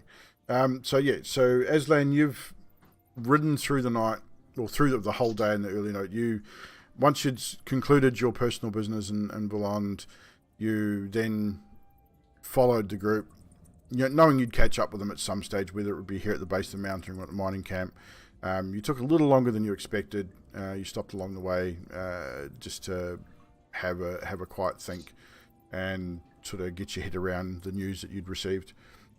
And you've now been reunited with your friends, and obviously Het and Neymaris here awake on watch. You notice Alessandros is lying at a bedroll.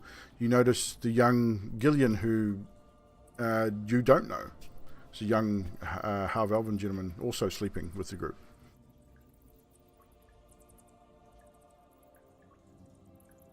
You got another one. Not sleeping with the group.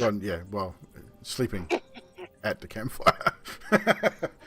Oh goodness! I just look at I look at He it tried and to I'm kiss like, me once. what? What are you talking about? Why is everybody Oh. finding this funny? Azalan, welcome back. Never mind, Neymaris. Just a funny joke that you're not getting. But it's fine. Gillian, I think he's asleep, but nonetheless, that is Gillian down there. Once you were gone, we were like, shit, we need another half-elf, so we just replaced you. Funny enough, you guys grow on trees. Roll a performance check. With advantage.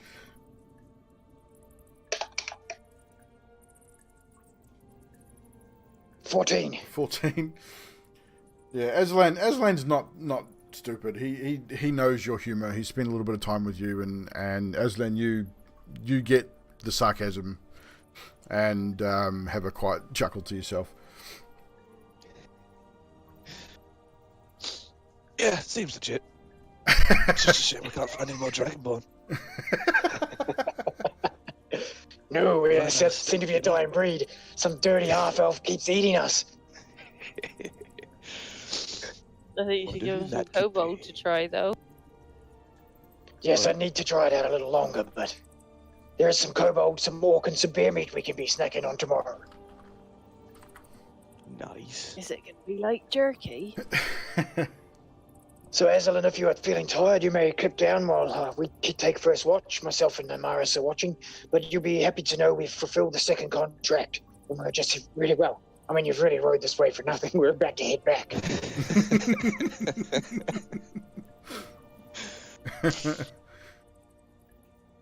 Fuck it. Yeah, I guess I'll go to bed. Right. So Aslan beds down as well, Neymaris and Het, you go through the evening, your portion of the watch, without incident. Again, the usual noises and things of the night, and you hear the occasional growling beast out in the woods. Nothing completely untoward. Who was taking second watch? Hang on, I Hitch has a was. question for Neymaris. Question away. Neymaris, this is obviously through the middle of our watch somewhere. Yep. Neymaris, what is your thoughts on jokes, pranking, practical funnies? Well, I don't mind them as long as they're not being played on I've had lots. I mean, a laugh's a laugh, right? It is. How long but do you think it took Gillian to carve that pipe, do you think? a fair wee while. Why?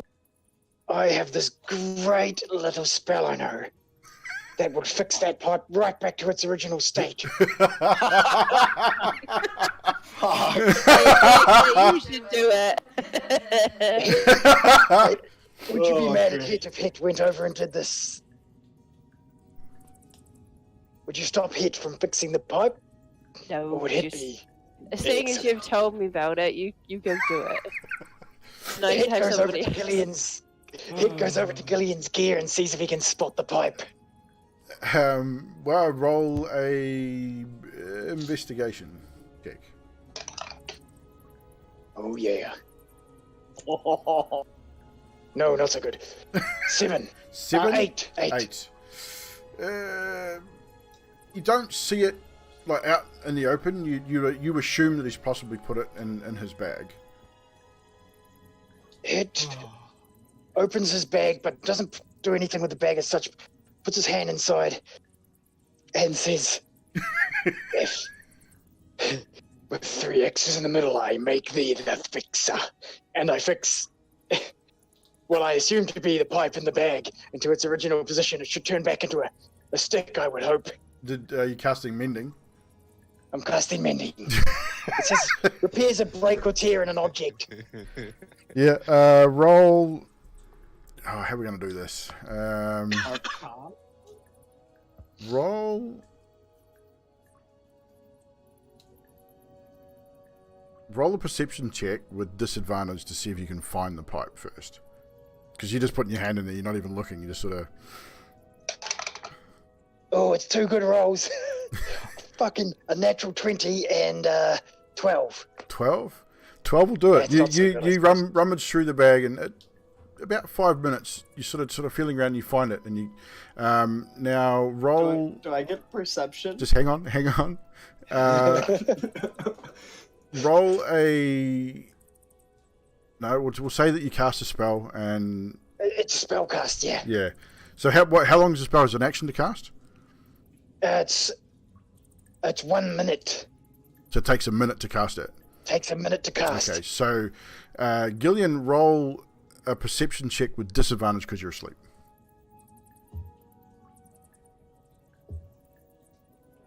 That would be a 7. A 7? Yeah, you don't you stir a little bit, but you don't notice at all. The spell completes, and you're satisfied that pipe has now been returned back to its original stick form. It'll be roughly a stick form with some of his markings still in it because it doesn't repair things that well. But Yeah. I guess it's good enough for me. Let's say for the story's I chuckled sake to myself. that the bowl that he so intricately carved and spent so much time on has reverted pretty much back to its stick form, and the actual pipe part of it has mostly gone back, but it's still a resemblance of a pipe, but it's no longer functional. Hit is happy with that.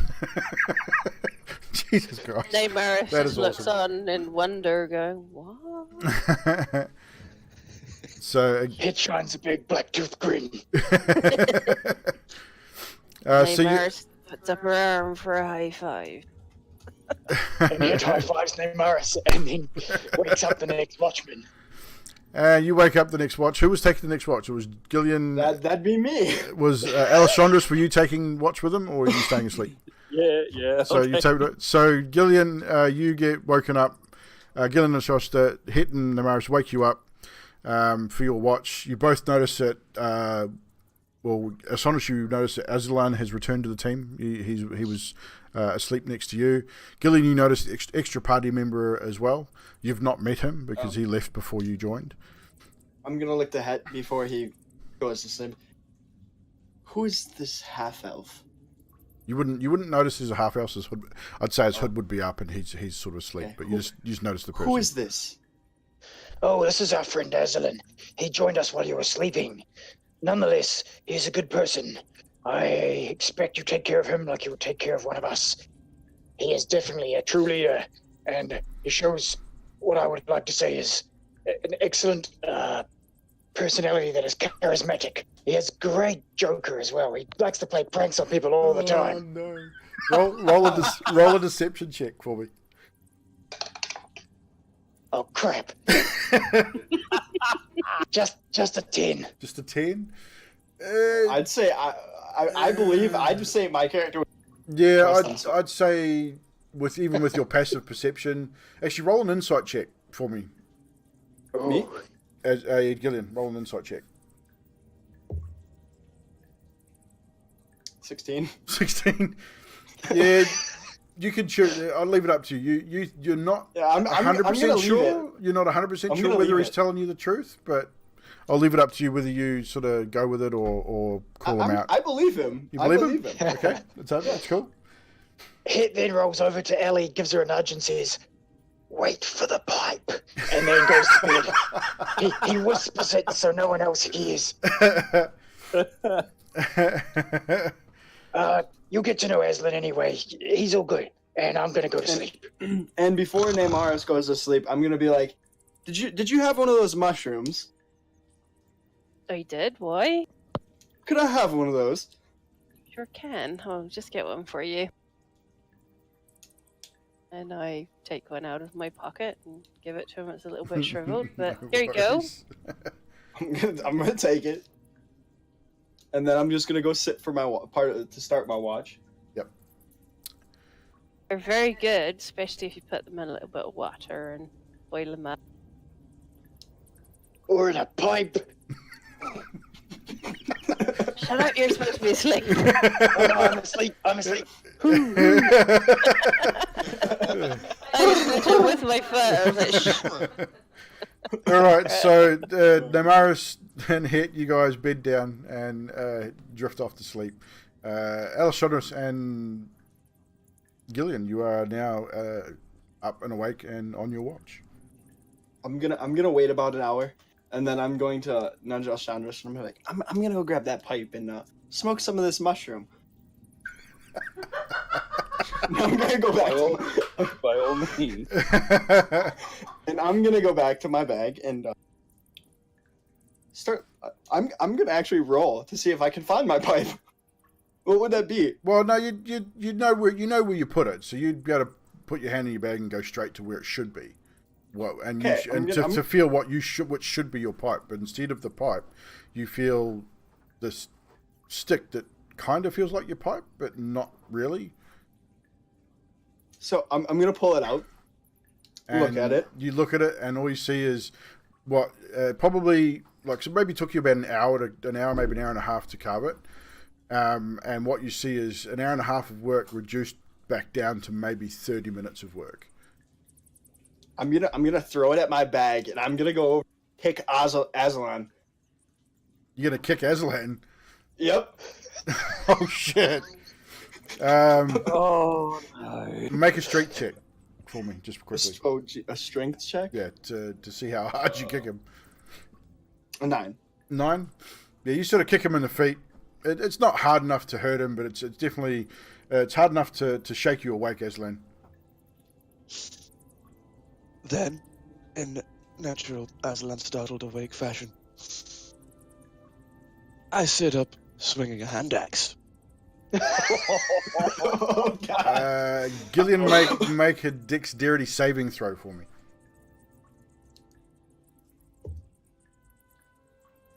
Because you would not have expected this at all. 13. 13. I would say that you just dodge out of the way of a fatal blow, because Aslan is rather quick, and you take 1 point of slashing damage across the front of your thighs. Oof. And I'm just gonna be like, "You, sir, what have you done to my pipe?"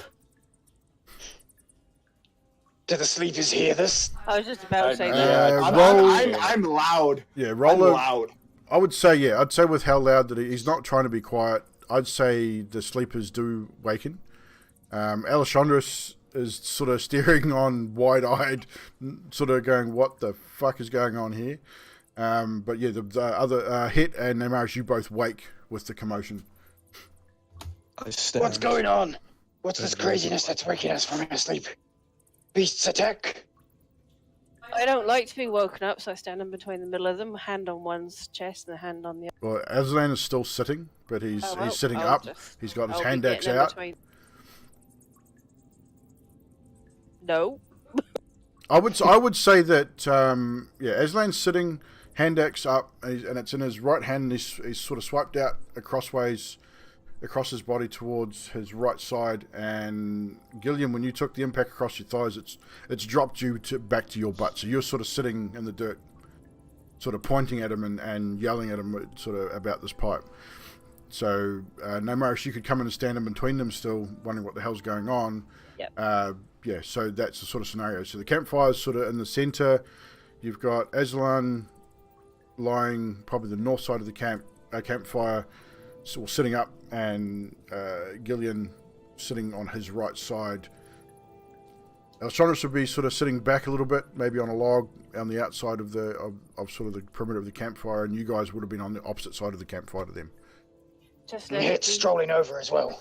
just let it be known that I'm not happy because I've been woken up and I'm not happy. I'm grumpy when I get woken for no good reason. Well, express that. Don't tell me. Tell them. You two, what's going on here?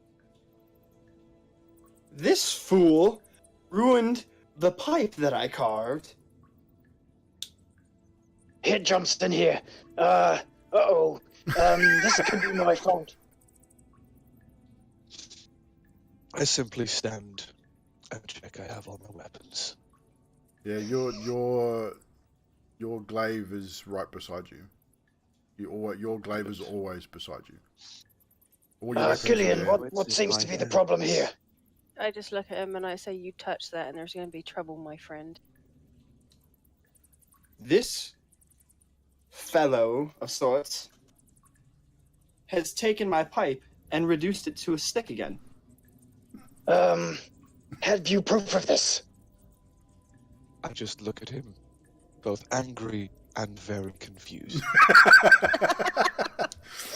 Yeah, Aslan's standing there with this sort of really odd look on his face, like going, "What the fuck are you talking about?"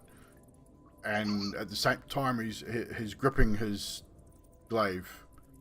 He's look at this point. He stood up. He's gripping his glaive, and you guys know, like, Aslan's always been kept to himself. He's fairly quiet, but he's a good fighter. He knows what he's doing, and you know that he's not going to take any shit from anybody, least of all someone he doesn't know.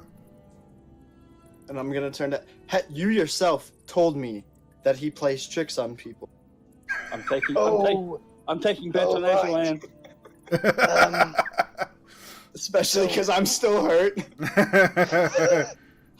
So Aslan, Gillian, let me explain this. He was, I played a bit of a joke, and that was me, Gillian, and not Aslan.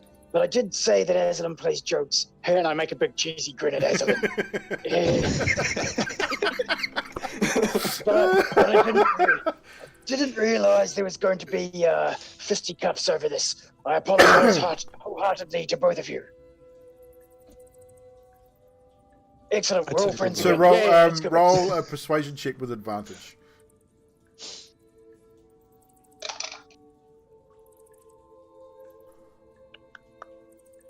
Oh, it's good. 17. 17.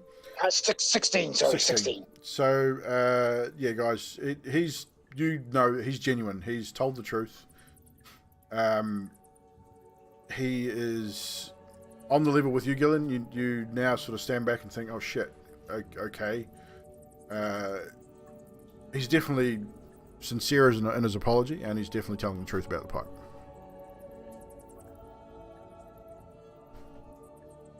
I apologize, sir. It was meant in jest. I thought you'd get there and go, what the hell? And wonder if you'd actually carved it or not. But, yes, I guess my poke at Aslan about being a joker, that was a dry, wet joke. He has a sense of humor, but it's very hidden. Not as hidden as Neymaris's, of course. I just look at him. And to that, I'm gonna laugh and And just then I'm I just look at him. gonna shake my head. I shall attempt to recarve your stick for you if you like. I'll do it this time, but this time I'll know who to go to. Yes, it's just a prank. I meant nothing more than making everyone laugh. But nonetheless, hilarious, wasn't it? Oh well. And with that, Hey, Ellie, what did you think of that one? I'm gonna kick him in the shin. Well, do you let him kick you in the shin? Absolutely. Absolutely, right. Take 1 point of bludgeoning damage. Luckily, I'm going just for healing standing after here this. shaking my head, looking at Alessandra, going, "What the actual fuck is going on?" I look at the Maris and go, thumbs up. Oh well. Right, so I'll Excuse get back me. to sleep. Aslan, sorry, that was my fault. Back to sleep, everyone. In your places, in your places. and Hit goes back to his bed, unscathed. Neymaris might accidentally trip on him as he is. I simply shake my head and walk to the perimeter of camp, where I take up my own position. No problem. So Aslan sort of steps away from the actual group and is just off by himself, resting against the tree. Sort of cloak around him, knees up, and he'll generally sleep that way, as you've seen him do before. The rest of the night goes without incident. You guys wake in the morning. It appears to have started raining through the night. Just lightly. Nothing too heavy, but it's just a light drizzle. Enough that you're gonna get wet. But you guys generally don't really care too much. It's all part of the adventure. I've lived in this. Yeah, so as I say, for Gillen, you've spent a lot of your time outdoors and in the forests, so this is nothing. This is nothing new for you. You quite enjoy it. Water off a dragon's scales. And pretty much, you guys watch as Het sort of gets up and just gives a bit of a shake and yeah, literally water off a dragon's scales. He's not showing. His clothes are getting damp, but his skin doesn't seem to hold the water at all. So you guys get yourselves organised, ready for the day, and you're going to be heading back to Valon to hand in your second contract to Guildmaster Riffin. Right, it's 9:30, guys. We're going to take 5 minutes before as you are travelling back to the city. We'll take a quick 5-minute break, get a drink, go to the toilet, Sweet. do what you need to do. I'm going to take a long rest. It will be a long rest, so you guys get all your spell slots back to full health. Full heal. Okay. Cool. And things like that. Chat, cheers you guys for hanging out with us again tonight. Appreciate it very much. Hit, we'll be right back. No worries. So guys in chat, if you have any questions, now's the time to do it. We've got 5 minutes just to talk a little bit. If you've got any questions about the team, about the Dungeons and Dragons, please don't hesitate to ask. Sup? I'm gonna go get a drink. So. Yeah, no worries. Hey, Neon. How you doing, buddy? I'm okay. I thought, Oh, yeah. I thought you might have slept in Little bit. a little bit. Yeah. That's all good, man. The alarm didn't go off. Yeah, I kind of figured I could drag you in whenever, so Nice. it actually worked out quite well. So that was pretty cool. That's all good. We can work around these things. So to base, if you haven't seen the VOD from last week, just to give you a quick update. I specifically didn't watch any VODs to Okay. increase the realism of my character not knowing what's Yeah. happening. So just to bring you up to speed, pretty much all that they did last week was they travelled to the cave. They met up with a dwarf at the mining camp who gave them directions to the Orcrillium mine, and he also hired the group to find a pick that he lost in the invasion on the mine, which they did. So that netted the group another 100 gold. They tripped a couple of traps along the way. They fought a couple of orcs and a cave bear, and a number of goblins and kobolds. They found the Orcrillium and the pick, and a few bits and pieces, gold and a diamond and rope and bits and pieces in the mine. And obviously have just come back down the mountain, ready to head back to Vallond to hand it all in. Drax with a subscription, what's up? Thanks for the resub, 7 months, and Nutty resub for 6 months as well. Awesome sauce. So essentially you haven't actually missed out on a whole lot.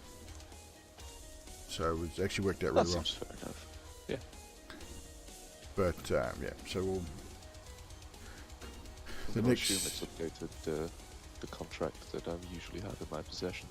Yeah, Het has that contract, so you handed that over to him upon telling them before leaving Boulogne that you had to deal with some personal business. Perfect. And so I messaged you what that business was, so I haven't told the group, so they generally don't know. So that was the business you had to attend to, and that has been done. You have sent that message, and we're good to go. So you will still get a portion of the XP for the contract, because you'll be there when they hand it in. You won't get the whole XP because you weren't there during the combat. But you'll still get a portion of that.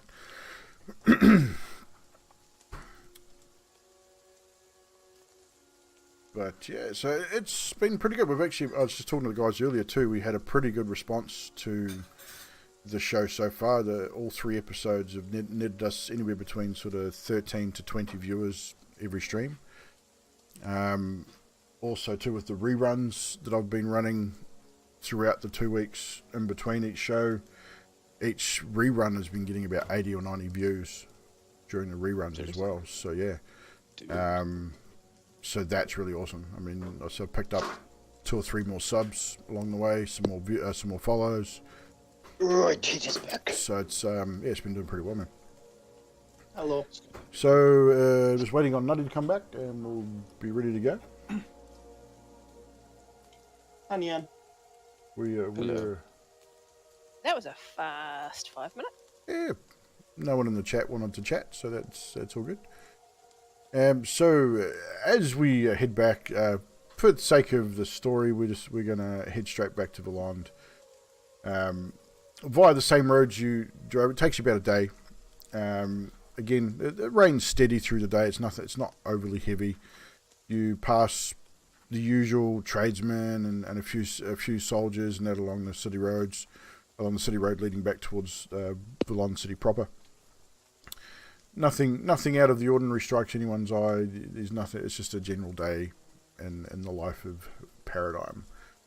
You reach the city gates. You return to the dragon stables, where you dismount and hand over your horses to the stableman. He takes them to be watered and fed, and the saddles to be taken and cleaned, and all the rest of it. And so now it's up to you where you wish to proceed from here. You can go directly to... It's now coming in again early evening. It's taking you the whole day to travel. Whether you want to go straight back to the guild, or you want to go to the inn, or do something else. Entirely up to you. Discuss it amongst yourselves.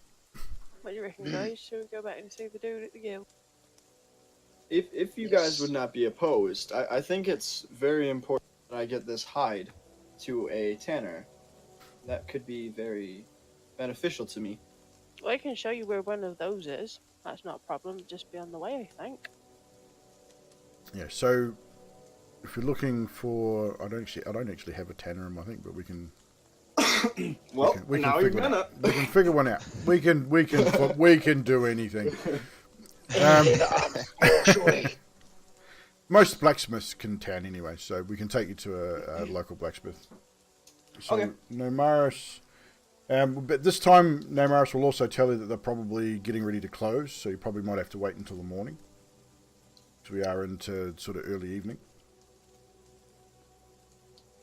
Early Well, evening. shit. A bad time for general business, but a great time Great time for to drinking. our friendly inn. I think that's a good plan, Aslan. Also, I Aslan, I've been like- holding this I bag don't and mind you. contract for you.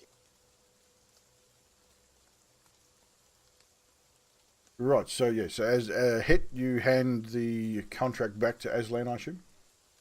Yes, sir. Hitch doesn't mind leading sometimes, but he feels Aslan is better suited for it.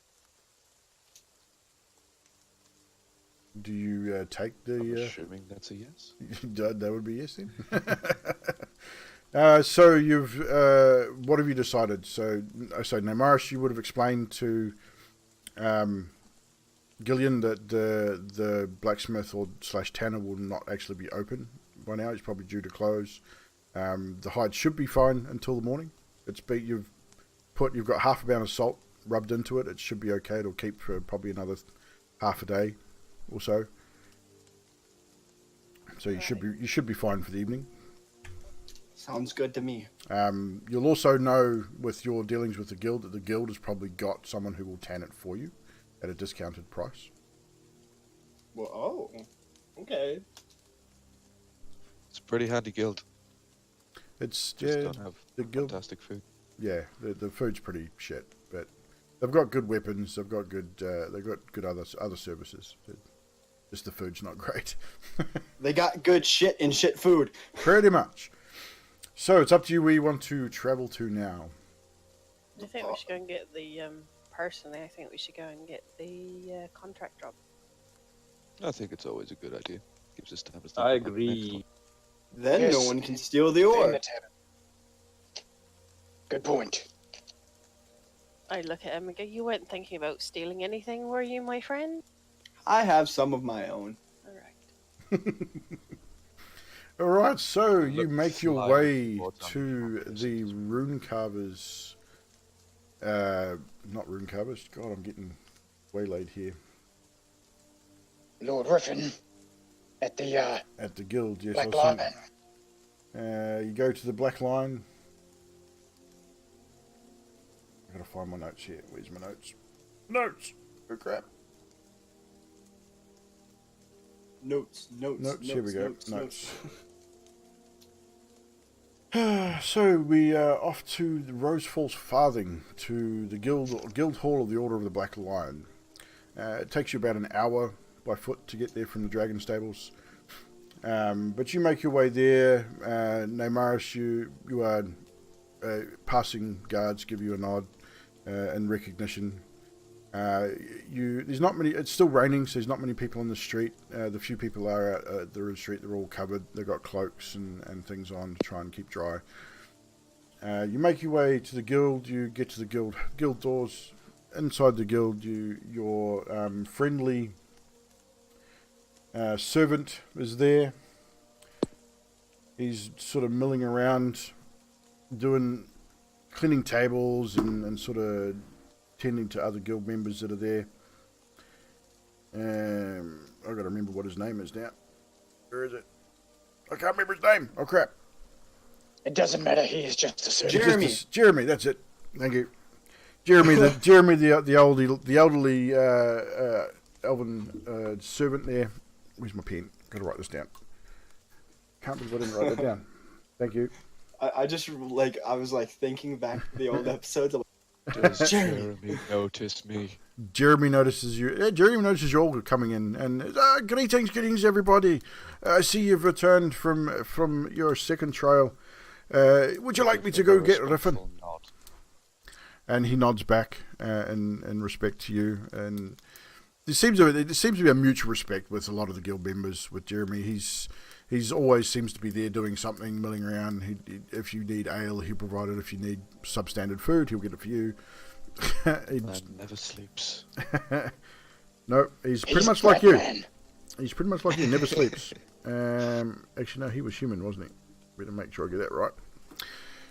So he rushes off and then comes back 5 or 10 minutes later and says, "Oh, Riffin's in his office. He definitely would love to see you. He's quite pleased to see that you've returned." And you guys make your way towards Riffin's office, and are led in by Jeremy. And Riffin's there at his desk.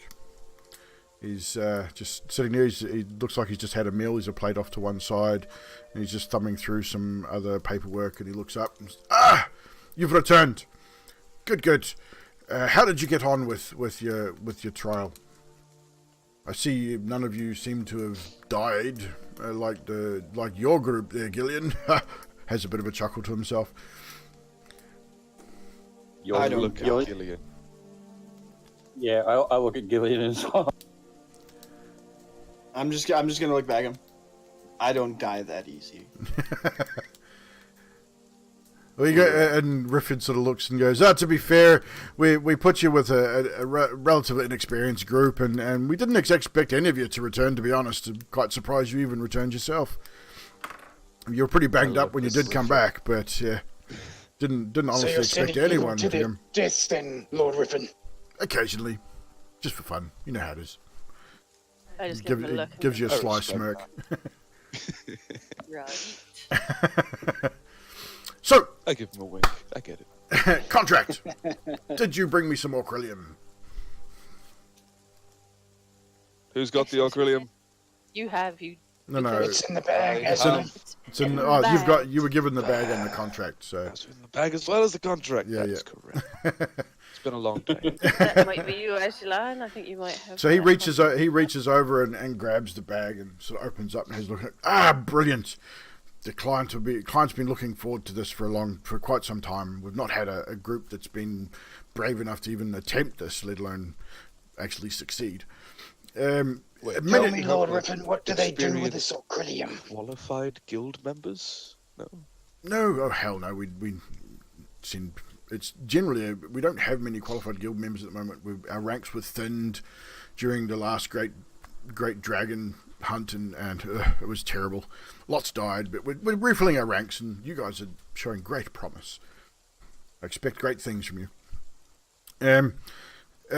As far as what the client uses it for, I'm not 100% sure. All our contracts are confidential and binding, and they pay us, we get them what they want, and that's all that really matters. But if you wanted to find out, I'm sure you could ask it at a smithy or such. I mean, we don't get much Orcrillium, especially not here in Verland. But I have heard of other areas within Paradym that have used Orcrillium to make weapons. It's very specialised and rather expensive, but it can be done. Good to know. So, all that venom that we got you before. Oh, that venom, that was great. That was for anti-venom for the guild. I mean, we can make dozens of anti-poison potions for that stuff. It was brilliant. Good. That's all I needed to know. So, Well, what is our next job then, He, Lord Riffin? he then opens his drawer and hands over 500 gold pieces. When I find I my take notes. it, Ellie, you will put that in our bag. Yeah. Bag of holding. So, Paradym Bowl, there it is. That's 100 each. So that was, 500 gold pieces. Actually, no, not 500 gold pieces, sorry. 150 gold pieces, which was 30%. Oh, 30% of 500 gold. Which is My bad. 38. And he then says, so, are you ready for your final trial? And with completion of this trial, your acceptance into the guild and your guild seals. So how many gold was it? 150. each. Is that individual or? No, that was total. 150 total. 30. So 30 gold 30 each. each. Yeah, we won't divvy it up. We haven't divvied anything up yet, have we? Negative. No, it's all been, you've been putting it all into party funds for the time being. It's a good idea. So, are you ready for your final task? As always. He sort of sits up and puts his hands together, and he goes, "Well, this task will not be easy. I'm going to be completely honest with you. The last group we sent on this final trial did not return. It looks to Gillian. No, it Neither was did not. my It group, was but, not you know. Gillian's group. Gillian was still on his first trial. Rosalind. Gillian was on his first trial. He's green. He's a bit young, and we paired him with. We probably paired him with the wrong group, and Great. Well, Green's an all I'm gonna understatement. say, about that group is they were pussies. Tabaxis. You frozen for a little while. Right, so Riffin then sort of grunts and says, right, the final tasks you will have 3 weeks to complete.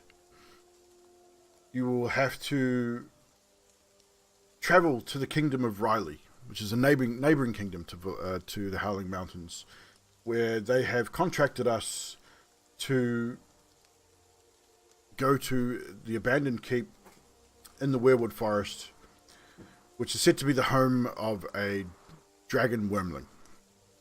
Now, they obviously want you to kill this wormling, but in return for the killing of the wormling, we want, for our guild coffers, and obviously for things that we could possibly do for the rest of the guild members, 5 dragon claws, 20 pounds of dragon hide, 10 dragon teeth, and the wormling's heart.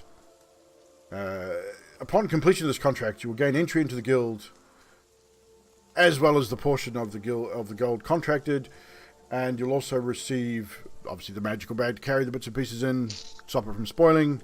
But this contract will give you 100 gold pieces each for the completion of the contract. The guild seal, which grants you access to the guild houses across the land, discount on healing potions and other potions within the guild's capabilities to offer, weapon repair services, places to stay, and obviously the license to adventure within Paradym. Without this guild seal, you cannot do what you're doing. I mean, it's just how it is. Do you accept the final trial, Great Warriors? Yes. One question. Yes, Master Aslan. So, any of these parts of a dragon wormling, Yes. if attached to the end of, say, a 6-foot-ish long staff, which kills things better, that or this? If you're talking about the giant glaive that you're carrying, I'd say the glaive would probably do better. It's designed for that. I mean, a dragon claw is designed for killing at the end of dragon fingers.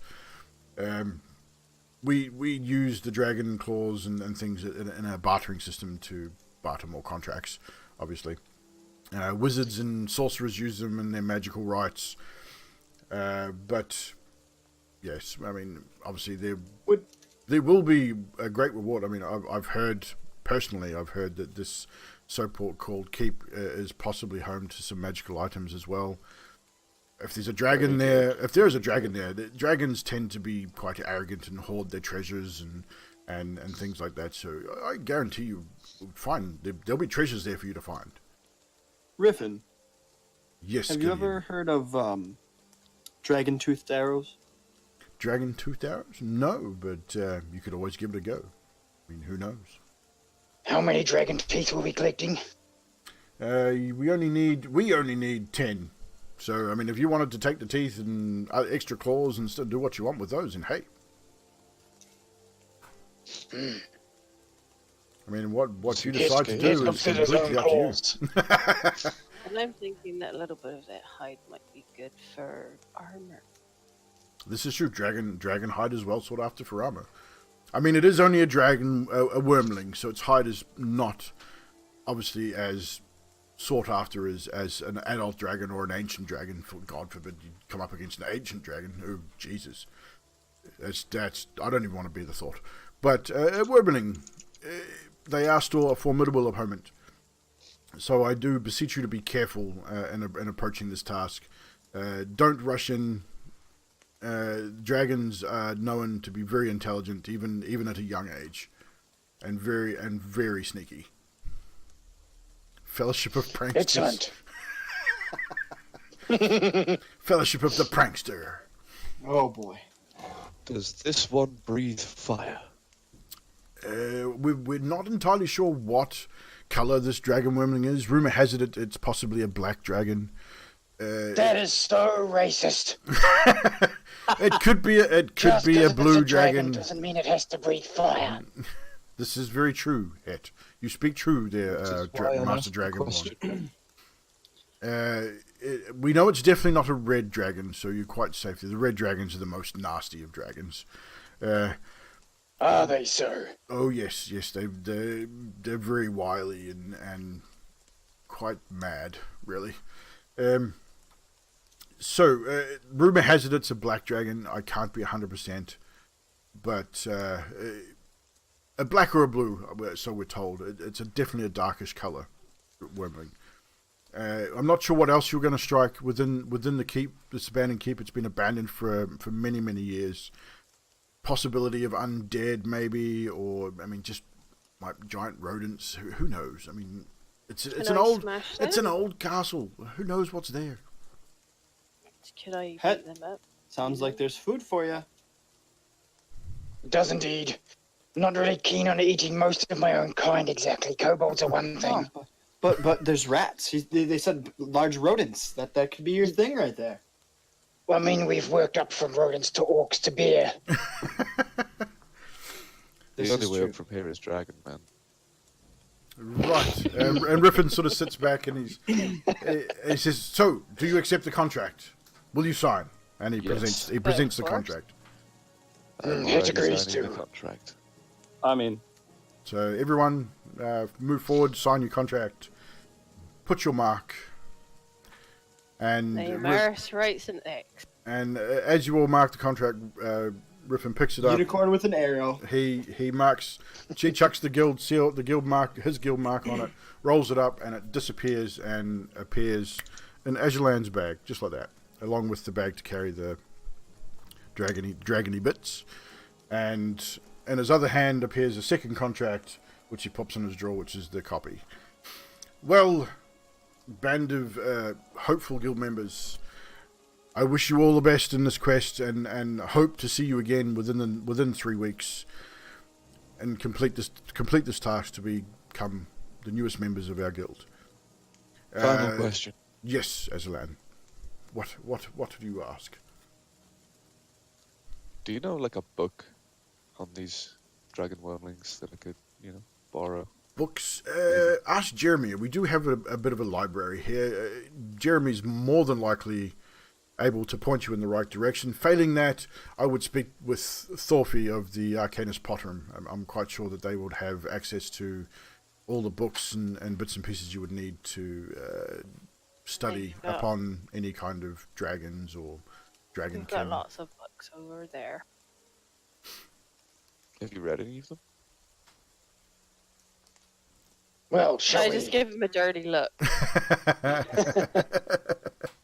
Actually, yes. How to Train Your Dragon is a bloody good book. Roll an intelligence check, Maris, just to see if you actually have read a book on dragons. There was a great sense of humor in them. That was good. 5. 5. You've definitely read some books. You've seen some books with pictures of dragons. And how to train your dragon was a brilliant book. It had some amazing pictures. But yeah, that's pretty much it. That's about all you know. You've definitely read some. You've looked at books and seen some pictures. In my world, that means I've read the buggers. I smiled at them. Right, so you've signed your contract, and Riffin says, "Right, you lot, get the fuck out of my office. I'm tired. I'm going to sleep." And he sort of rocks back in his chair and just rocks his head back because by this time you're looking as we 7:30, 8 o'clock. As we walk out, I'm just gonna mutter, somewhat loud enough so he could hear it. He's always asleep. And as you say that, you a scroll comes flying across the room at you. Roll a dexterity saving throw.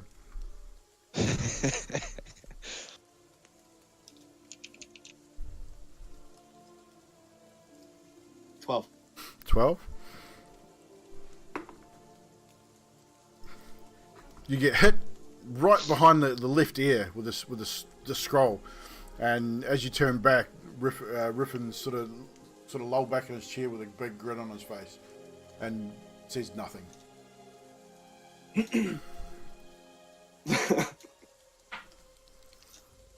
So you guys leave Riffin's office, and Jeremy's still out and pottering about out in the main guild hall. There's a few other guild members sort of milling around. No one really that stands out. They're quite scruffy. I mean, most people are getting ready to turn in for the evening. I say we pregame here. Okay, wave down Jeremy. Wave down Jeremy. Hagen's heroes. Well, Hit and the Marionettes. Wow. All these names coming up. And the Marionettes. So you wave down Jeremy. Jeremy comes up and he's sort of hunched over and he goes, "Yes, what can I do you for?" I need you to see if you have a book detailing dragons or dragonkin or dragon wormlings specifically. He puts his hand to his beard and goes, I'm pretty sure we have something. Give me a couple of moments. I'll be right with you. And he sort of tolls it off, goes through a doorway off the opposite side of the guild hall, and disappears. A few minutes pass. He sort of hasn't come back. A few more minutes, and you see the door swings open. He comes back and he's got a pile of 2 or 3 books. He sort of comes back and he sort of pops them down on the table. He goes, "This is all we have on dragons. Is a couple of the books are just on history of dragons." Oh, excuse me. He's been drinking ale. Strong smell of stale ale. These 2 are just a bit of a history on dragons in the area and the last great dragon hunts and things that used to happen. This one in particular is on the different types of dragons that we have in Paradym. It's probably the information you'll seek will probably be in there. And he sort of leaves you to it and pottles off. Thank you. I take the books. You take the book. Well, right. So I think we you should can all you can wait take the for books. To get any knowledge on dragons, you would have to probably spend, I would say, at the very least, if to read all 4 books, you'd probably have to take a long rest to read all 4. Jesus, if he's reading them now. Yeah, I mean, depending on what you're going to do. I mean, if you got 3 weeks to complete the contract. If you wanted to stay in Valon for, say, 2 or 3 days, you could, over those 2 or 3 days, you could read all 4 books. Or if you wanted to read just the 1 book and specifically about the different dragon types, I'd say it would take you overnight to read it. Should we I go don't know to the about you. squirrel? If I wanted to find out about a dragon, wouldn't you not ask the dragon in the room? I was thinking the same thing. I didn't want to say it, but It just wonders. I didn't want to assume. That's a good point. It's racist to assume all dragons can read fire. It's racist to assume just because you are part dragon that you know every dragon in the world. That's a good point. Nonetheless, wouldn't hurt to ask. I assume as a half elf, you're a half a Full person. knowledge. I'm gonna look at. What was that?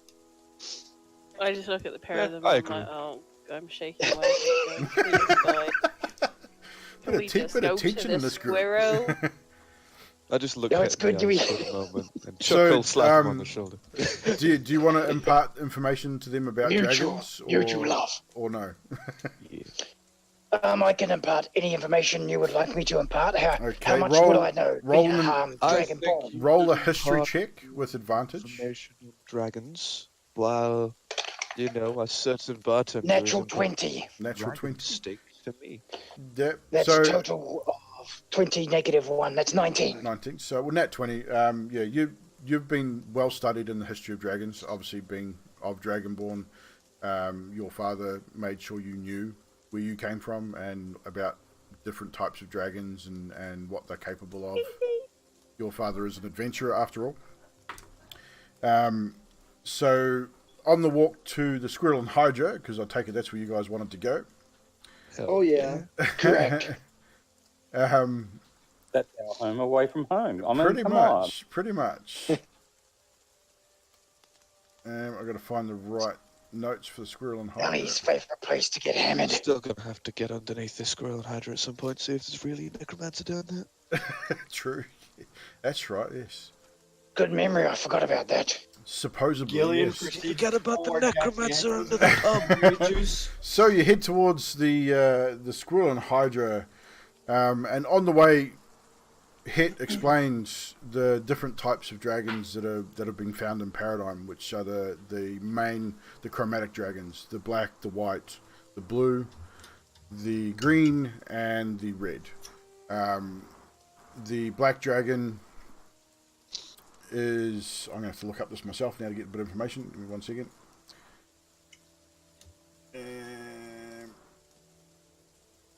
It's been a while since I've looked up this information. Should have had this ready. My apologies. That is fine. I'm gonna turn to Het and be like, "So what's this bar like?" Ah, well, they serve plenty of good fresh meat and cooked meat if you like that sort of thing. It's actually quite hectic. Ellie just gets hammered every time we go there. Dragon steak. Yes, Hey, they I've do only serve dragon been hammered steak. there once. And I think we've only been there once. We've Yeah. been twice. Oh, Now that maybe she'll- twice. I stand corrected. She's been hammered half the amount of times we've been there. Right, so The we've first got time, here... she Where's just our... left. I mean, Oh, all these dragons.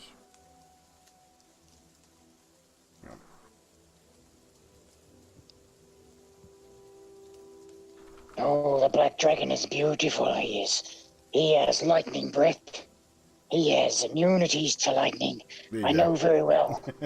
He also has legendary resistances, if you knew that.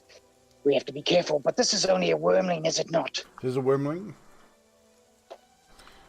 So you've been told it's So- possibly a black or a blue. Yes. Very similar blue dragons to black dragons. Very pretty. They are very pretty. I believe So the black the dragon black- wormling has yeah. immunities to acid as well. So you know, black dragon wormling, you're right, it's the black dragon wormling is amphibious, can breathe air and water. It has acid breath, not lightning breath. Oh, my bad. Must be the Um, full black dragon that has lightning. Yeah. So the black dragon wormling, yeah, it has acid breath. It has the wormling, no legendary resistances, but it has immunity to acid, which you were correct on that one. And yeah, they're generally relatively arrogant creatures, but they're the black are the most vicious of all the dragons. They have more of a tendency to combat than all the other dragons. They're still highly intelligent, but not quite as much as the others. They're more barbaric. Yeah, oh, definitely. And the They blue... don't have the sense of humor of us white and silver dragons. So great. We're going up against a. And the blue dragon wormling, you Looking then big in the lizard. walk there, you tell them that the blue dragon has immunity to lightning. It has a lightning breath, so you were almost right. You had the color wrong. I was getting confused with my colors. Yep. So yeah, so the lightning breath and damage immunities to lightning. They have a reasonably high perception. They can see in the dark. Out to a short distance, but they can see in the dark. And yeah, again, the blue dragon is more intelligent than the black. It has has the ability to negotiate, but as a wormling, probably less so because they're still very young and will be very defensive, especially if you strike them in their lair, which is possibly Yes, what did I tell you? possibly what you're going to be walking into. So. Anything you need to know about dragons, just let me know. I've got it all. So, you make your way to the Squirrel and Hydra. You walk inside, and Eraf is there behind the bar, giving the bar a bit of a wipe down, the halfling bartender or the halfling owner of the inn. And he spies you guys, and his eyes widen up. The expression is a mixture of sort of, he's glad to see you guys alive, but he's also concerned because the last time you were here, Namarish destroyed one of his doors and streaked through the bar naked. So he's sort of like, hey guys,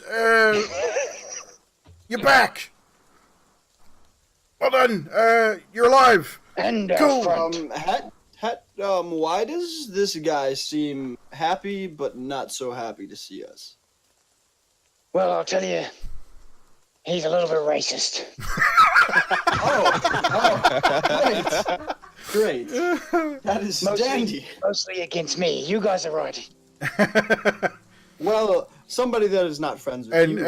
as you notice, as you say this, you notice Gillian, that the guy, the Erif behind the bar, takes down the special board, which you notice has dragon stake on it, and takes it out and sort of quickly pops it behind the bar. I'm just gonna give him kind of an odd eye. Oh, never mind. He thinks I'm offended by the dragon steaks. Aslan has one every time we're here. He says it's good. I suggest you try it. So do you guys approach the bar? 6-month-old dwarf baby.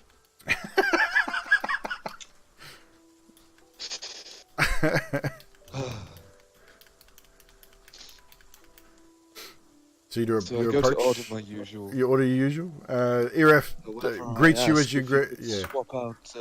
Swap out the brandy for a rum. Rum. I rum. Of course, we can do rum.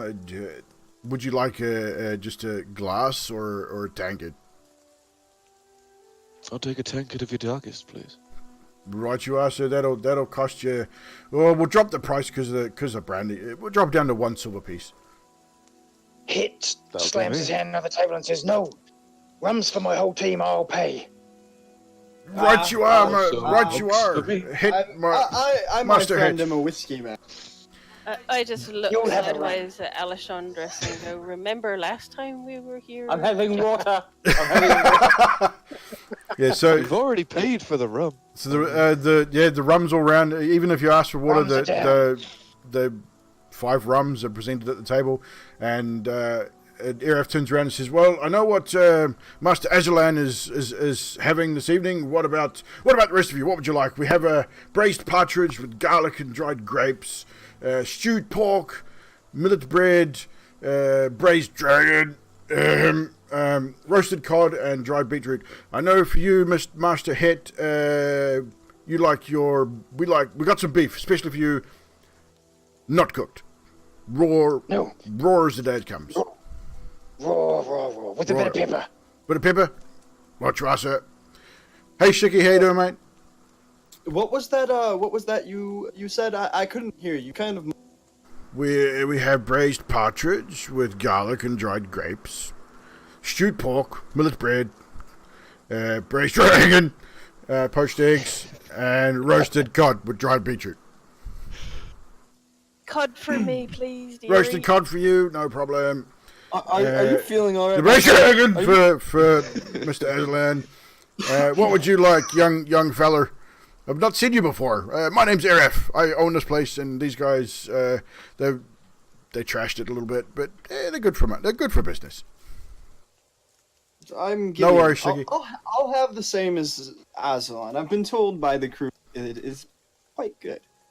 You want the dragon meat, then, and the poached eggs? Yeah. Yes. Okay. All right.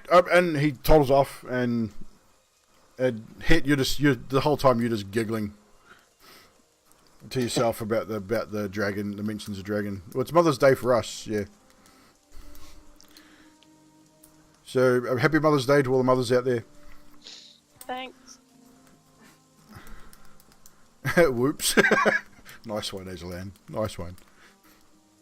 So yeah, Right. so while you're waiting for your meals, rum's all round. Sorry, Alessandro, no water was brought out to you.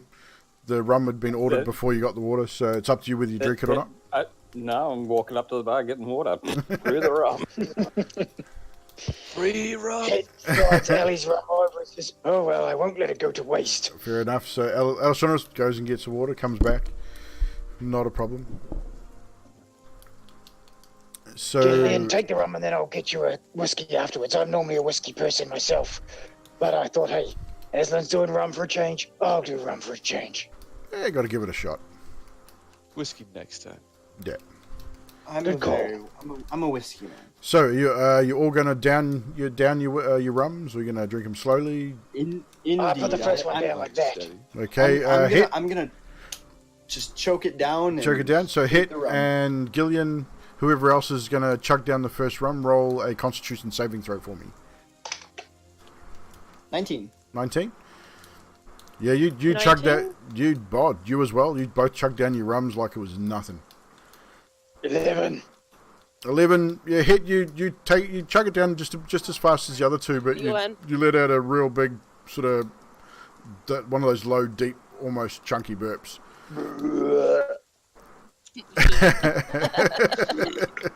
Yeah, one of those sort of almost solid bursts. And Neon, what did you roll?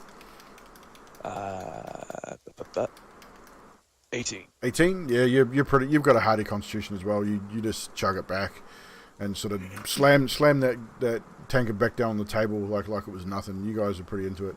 Alessandros freaking slams back her water, and slams his glass down, slams it, changes like, "Ugh," and like just to be one of the group. And not long after that, the food's brought out. Gillian, you got the dragon steak, as well as Aslan. Hit, you got your raw beef. Cod for the lady. And Alessandros, what did you order?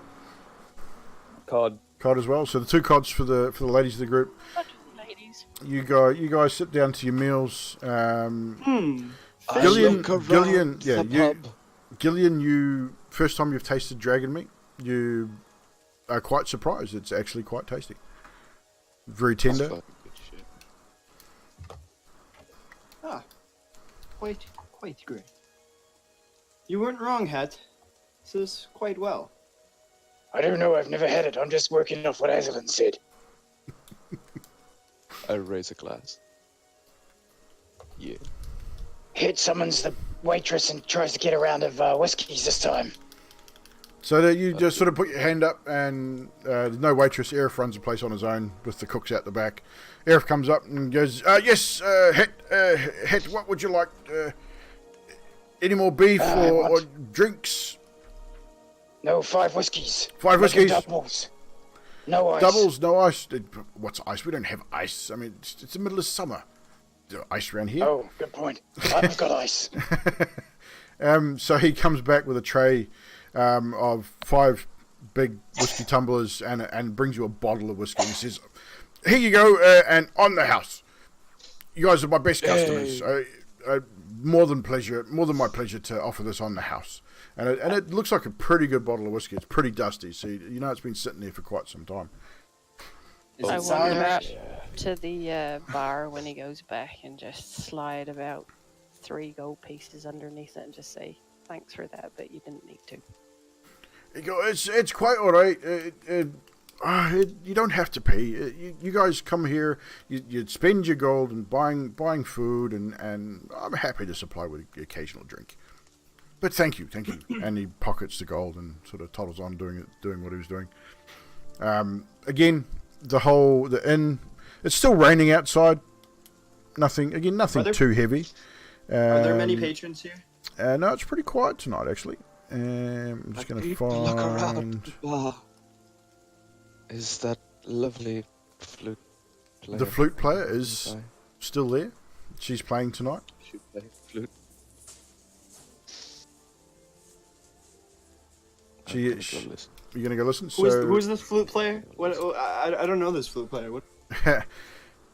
She's a half elven lady. She's Wow. she's played at this bar quite often. The few times that the crew's been here, she just quietly sits in the corner by the fire and just plays nice soft flute music, just accompanying music, just nothing too loud or rambunctious, just to keep the mood of the place. And it's a nice quiet night. Ah, she's by the fire. Yes. By the fire. So Aslan, you sit down by the fire, and did we? I can't remember if we had a name for this girl. I don't think we did. I don't think we did. No, I don't think she I spoke don't to think anyone. so. So No, that's nobody's spoken to yet. yeah. So yeah, she's a reasonably attractive half elven woman. She's probably stands about 5'9", 5'10" tall. She's reasonably tall with the elvish blood. Soft features, long dark brown hair, sort of flows down mid back, and just wearing common clothes, common dress, but tidy, nice, presentable. And she's playing a very well fashioned dark wood flute, and it looks like it's possibly been handmade. I'm gonna talk to Het. Hey Het, question for you, my buddy. Yes, go ahead.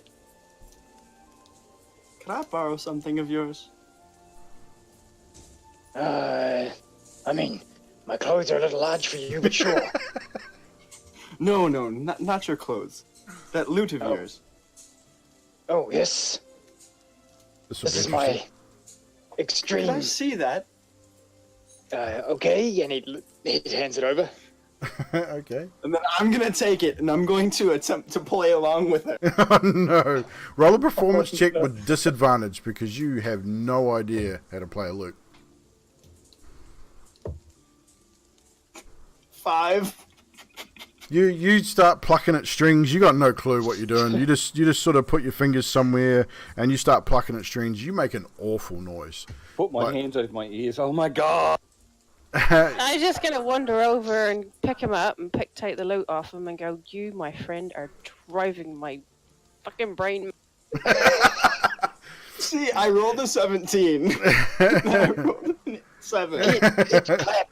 He claps and grins and says, "Good try." And he takes the loot back and says, "Let me show you how this is done." He steps forward, puts his foot up on what's the next chair or stool Yeah. beside, like 1 foot on the amp, and just starts rocking into "Back in the Village, we're back in the village." And Okay, everyone yeah. sort of because Hit's music's not your typical music. It's faster paced. It's more Rock aggressive. of Ages. It's very rocky, like very sort of it's high tempo compared to what this woman was playing. She stops instantly as soon as Hit starts. The inn sort of a lot of patrons, the few patrons there turn and look sort of a bit wide eyed, but then start sort of nodding along. Roll a performance check with your proficiency bonus. And at the same time, I cast Prestidigitation, and flames and sparks fire out from behind me. That's 24. 24. When Shiggy says, when does the album release? 24. Hit just rocks it out, and this girl starts tapping her feet. You notice the half elven flutist starts tapping her feet, and then after a little while she joins in with you and is able to match Do the solo, lady! She's able to match your pace. She matches the key perfectly, and you play in unison for a while. Then she goes off into a little bit of a solo, and it sounds awesome. I mean, everyone's they're not used to hearing this kind of aggressive music, but definitely she's into it, and she's sort of tapping her feet, nodding her head, and other people are starting to tap their feet, and people are starting to tap the table, and even Eraf he's propped up on the bar having a look, sort of looking out, and he's nodding his head as well. And a few people have approached the bar to buy more drinks. People are staying longer, buying more food. So he's going to be grateful. It's definitely having decent entertainment is good for any tavern or bar or restaurant. So he's pretty happy. Right at the end of the song, I do a big sort of guitar swing with my right arm, I tilt my head to the air and I sing, and now we're feeling like we're out in the cold, and I blast my cold breath up and snowstorm the room, basically. Wow. Yeah, and everyone sort of looked back, startled, going, "Whoa!" And as the ice crystals form on the roof, and then just start fluttering down slowly, the snowfall, just the little ice crystals, little snowflakes, sort of drift down and hit the table and the floor, and the half elvish lady sort of looks over to you and gives you an approving nod and a nice little coy smile.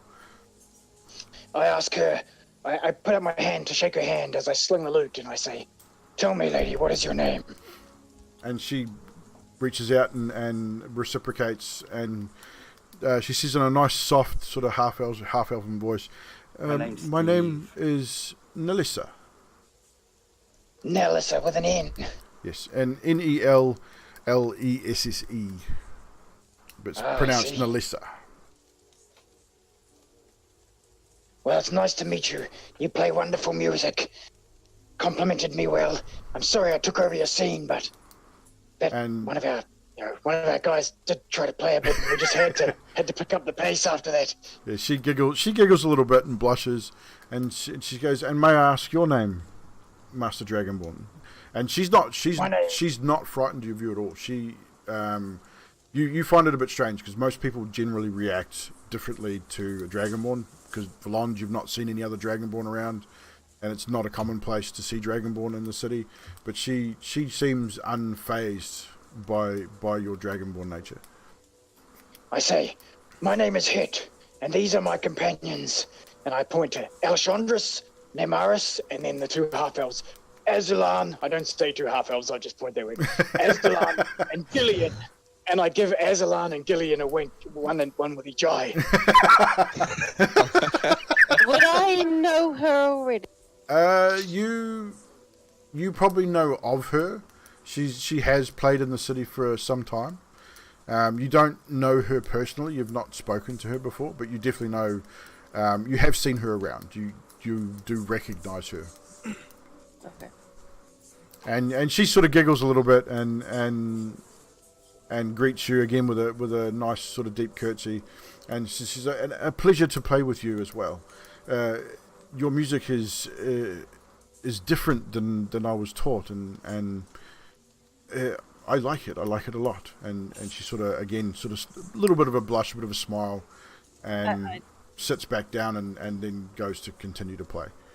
I just kind of nudge Alchandris and go, "I see."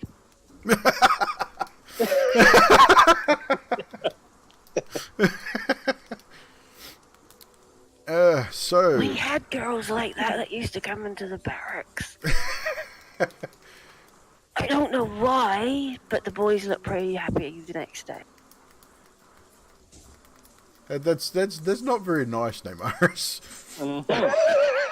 And because honestly, she does not look like a hussy at all. She couldn't be complete opposite. Hey, those elven girls that used to come to the barracks. Well, she's half elven, not elven. But yeah, that's your opinion. You're entitled to it. Okay, guys, we're 5 minutes out from the end of the show, so we're probably going to call it there. For the sake of the story, we'll probably have you guys moving to your rooms. Neymaris, your door has a makeshift door on it. It's not been replaced yet, so it has like a makeshift, like a curtain put across it. And rest assured, I'll be sleeping fully clothed. You think? So you guys have 3 rooms. So you decide who's sleeping where. I mean, obviously 2 girls are sleeping together, and Well, I mean, I don't know. Alchandris might be trying to sleep. well, she could be. You never know. She's not drunk yet. Actually, you guys took a round of whiskey. Can we get another round of Constitution saving throws for the whiskey drinkers? 17. 17. You're fine. You're holding your 14. liquor pretty well. Now, Maris, 16. you're good.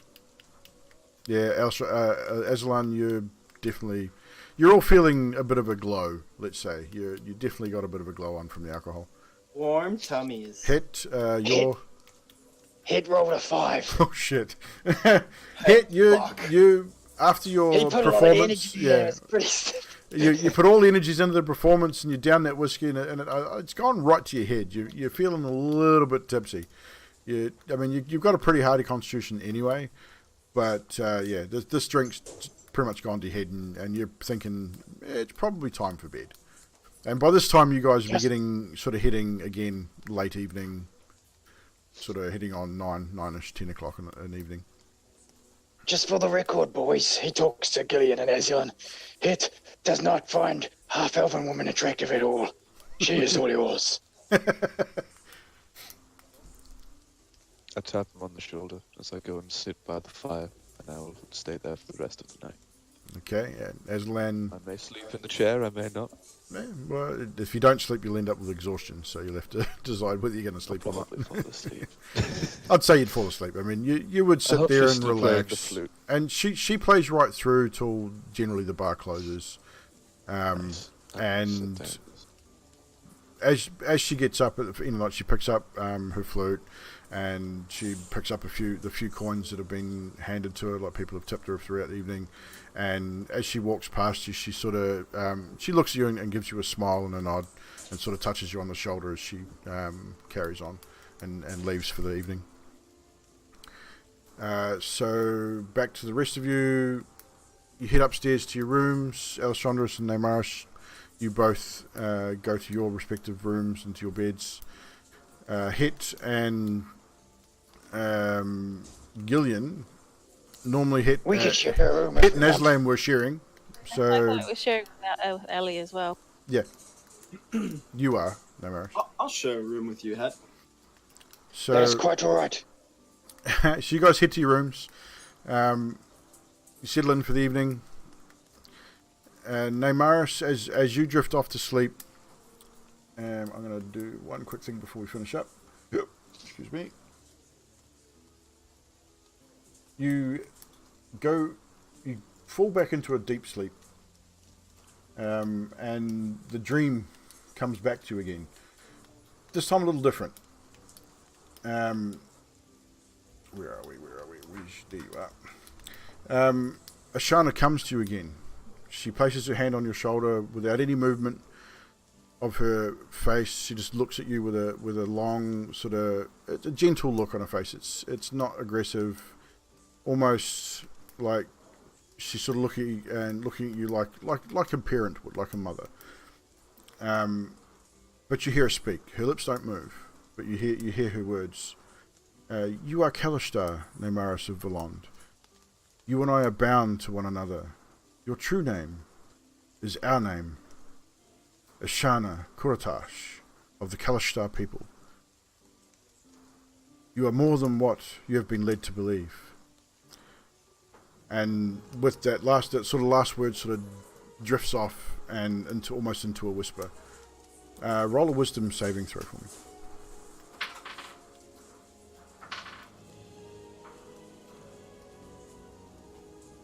Get 17. 17. You wake up, like you don't sit up, you don't wake up with a start, but your eyes just flicker open and those words repeat over and over in your mind. The full conversation, you remember it clearly.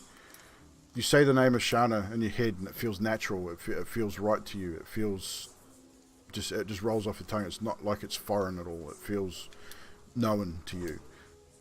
You then think to yourself, why did Thorfinn lie to me? Why did he not tell me what I am or who I am? Did he even know? And then you start to feel angry. You feel that rage build within you again, but it subsides and you drift back to sleep. You toss and turn for the rest of the night. Your sleep is restless, but you do sleep. Alessandros, you drift off to sleep, and no problems at all. You have a restful evening, as do the boys. Nothing much happens.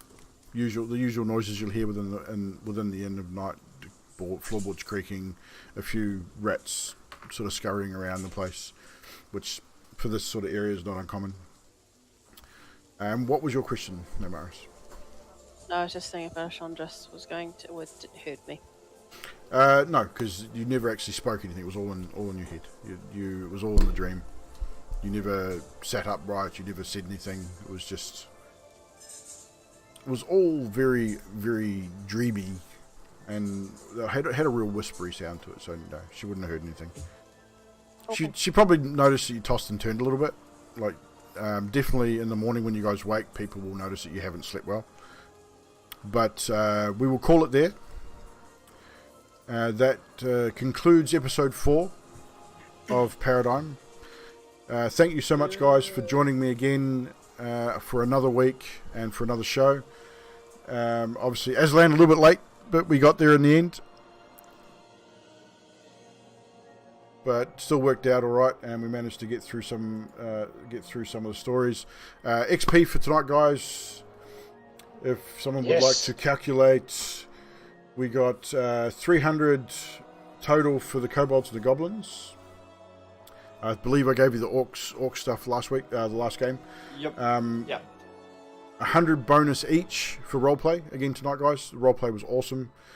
We had some really good pranks and some good interaction with everyone. So everyone gets that 100 bonus XP. Azalan, as far as the kobolds and goblins concerned, just take 100 XP total for that. And So you it's guys, 60 each. yeah. So you guys split the 300 between the 4. That's 60. Yeah. And 4 between 4. That's right, 4. Yeah, it's between Not the bad. 4 of you. Yeah. So, Aslan, you just take 75. the 100 bonus and take 50 extra for the combat setup because Extra. so it's just 150. Yeah. So So how much all up? 175 each. Yep. That sounds about right. I'm level 2. You're level 2. Woo, Awesome. woo. So, Yeah. while you're here, might as well roll for your HP. So you roll an extra whatever you rolled for your HP. I can't remember what you did. I don't know what it is. I can't Alright, remember. Is it I a will D10? I will tell you in a moment. D&D Beyond. Great website. For those of you thinking about getting into Dungeons and Dragons, D&D Beyond. Can't fault it. Amazing website. All the information you need for DMs and players is amazing. Gillian, you will need to roll Yeah, 1D10 it says. D10, for hit yep. dice. So roll another D10 and add that total. Tazaboo, thank you. So you rolled an 8? Yep. So if you go to manage levels. And I gotta choose my fighting. Yep, and you'll get to choose your archetype or what there is archetypes you'll get to choose. That's So if you go to so click on your name and edit manage levels, Yep, then I go manage went to XP manage level. Yep. and just add that extra 8 and your dice rolled, and that should boost your maximum HP. So we should all be around 650. Give or take. Spot on. Aslan will be a little bit 57. less, and so will Gillian, but that's not a problem. So yeah, guys, again, 2 weeks' time for the next episode, which will be on the 26th of May.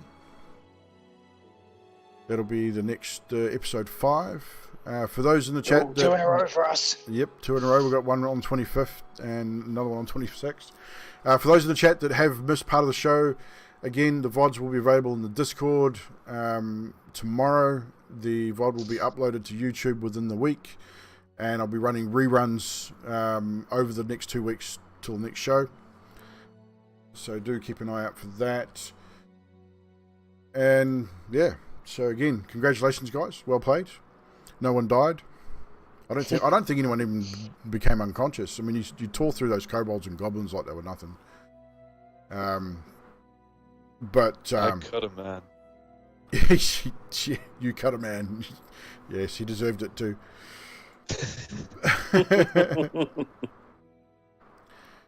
But It had nothing to do with hit at all. No. I'm gonna have fun writing up my recap. That's for sure.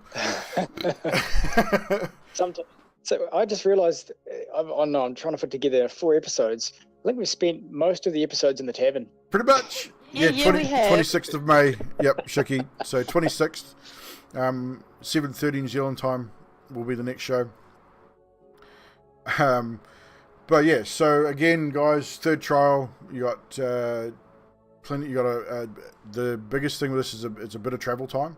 So the next episode will probably be a lot of it will be spent traveling, but hopefully there'll be things happening along the travel. Because you're traveling to the next county, if you will, within Paradym. Sweet. So Sounds you'll be good. traveling to the realm of Riley, which is to the east, I believe. You hope it's Cool. not Father's Day on the 26th. I don't know when Father's Day is, to be honest. September No one here. does. But September the 11th. well, there you go. Ish. Nutty knows. But yeah, so we will be back with episode 5 in a couple of weeks. Again, thank you so much to the players. Trash, Nutty, Neon, Baz, and Savage. You guys rock. You guys are doing really well. I'm having lots of fun. Hope you guys are enjoying Cheers, yourselves man. as well. Likewise. I get Good. to add 2 spells. 2 spells? Awesome. Yeah. I'll have a look. Oh, I hope you guys Solid, realised yeah. I missed my kitchen rules for this, you know. Oh. Boo-hoo. Oh. Nutty was missed. much better. Nutty missed my kitchen rules. Oh. I stayed up all night for this. I suppose you win. Now I have to deal. Now I have to deal with Almost Mother's full Day. I have to deal with Mother's Day all day. Oh. Is it Mother's Day for you guys as well? 'Cause I know Yeah. in the UK Yeah. it's like that. In America, yeah, it's the same as Mother's Day ours. today. Yes, so that's the squirrel and Hydra. Better write that down. So I know All where right, that team. flutist Hands goes. out. I gotta go and work tomorrow. So No worries, dude. Cheers for coming along, man. We'll Good see you on the 25th, bro. Yep, we'll do. Yep. See you later. And all I've got to tell you is my dice rolls didn't suck as much. No, you actually did quite well tonight. Mine What did. did she do to your dice? She got you new dice, didn't she? No, she didn't. But yeah, so again, those in the chat, thank you so much for hanging out with us tonight. That was an amazing show. We had lots of fun bringing this to you, and I hope you enjoyed yourselves as much as we enjoyed ourselves. And we look forward to seeing you again in a couple of weeks. So do keep an eye out for the VODs. If you can, if you do have a Twitch Prime account, you can sub for free. Don't expect anyone to sub, but if you can, it'd be awesome. Because I'd like to keep the Twitch channel going if we can. Otherwise, depending on how things work out, I may be moving this over to who subbed? Neon sub. Look at that Twitch Prime sub, dude. Sub hype.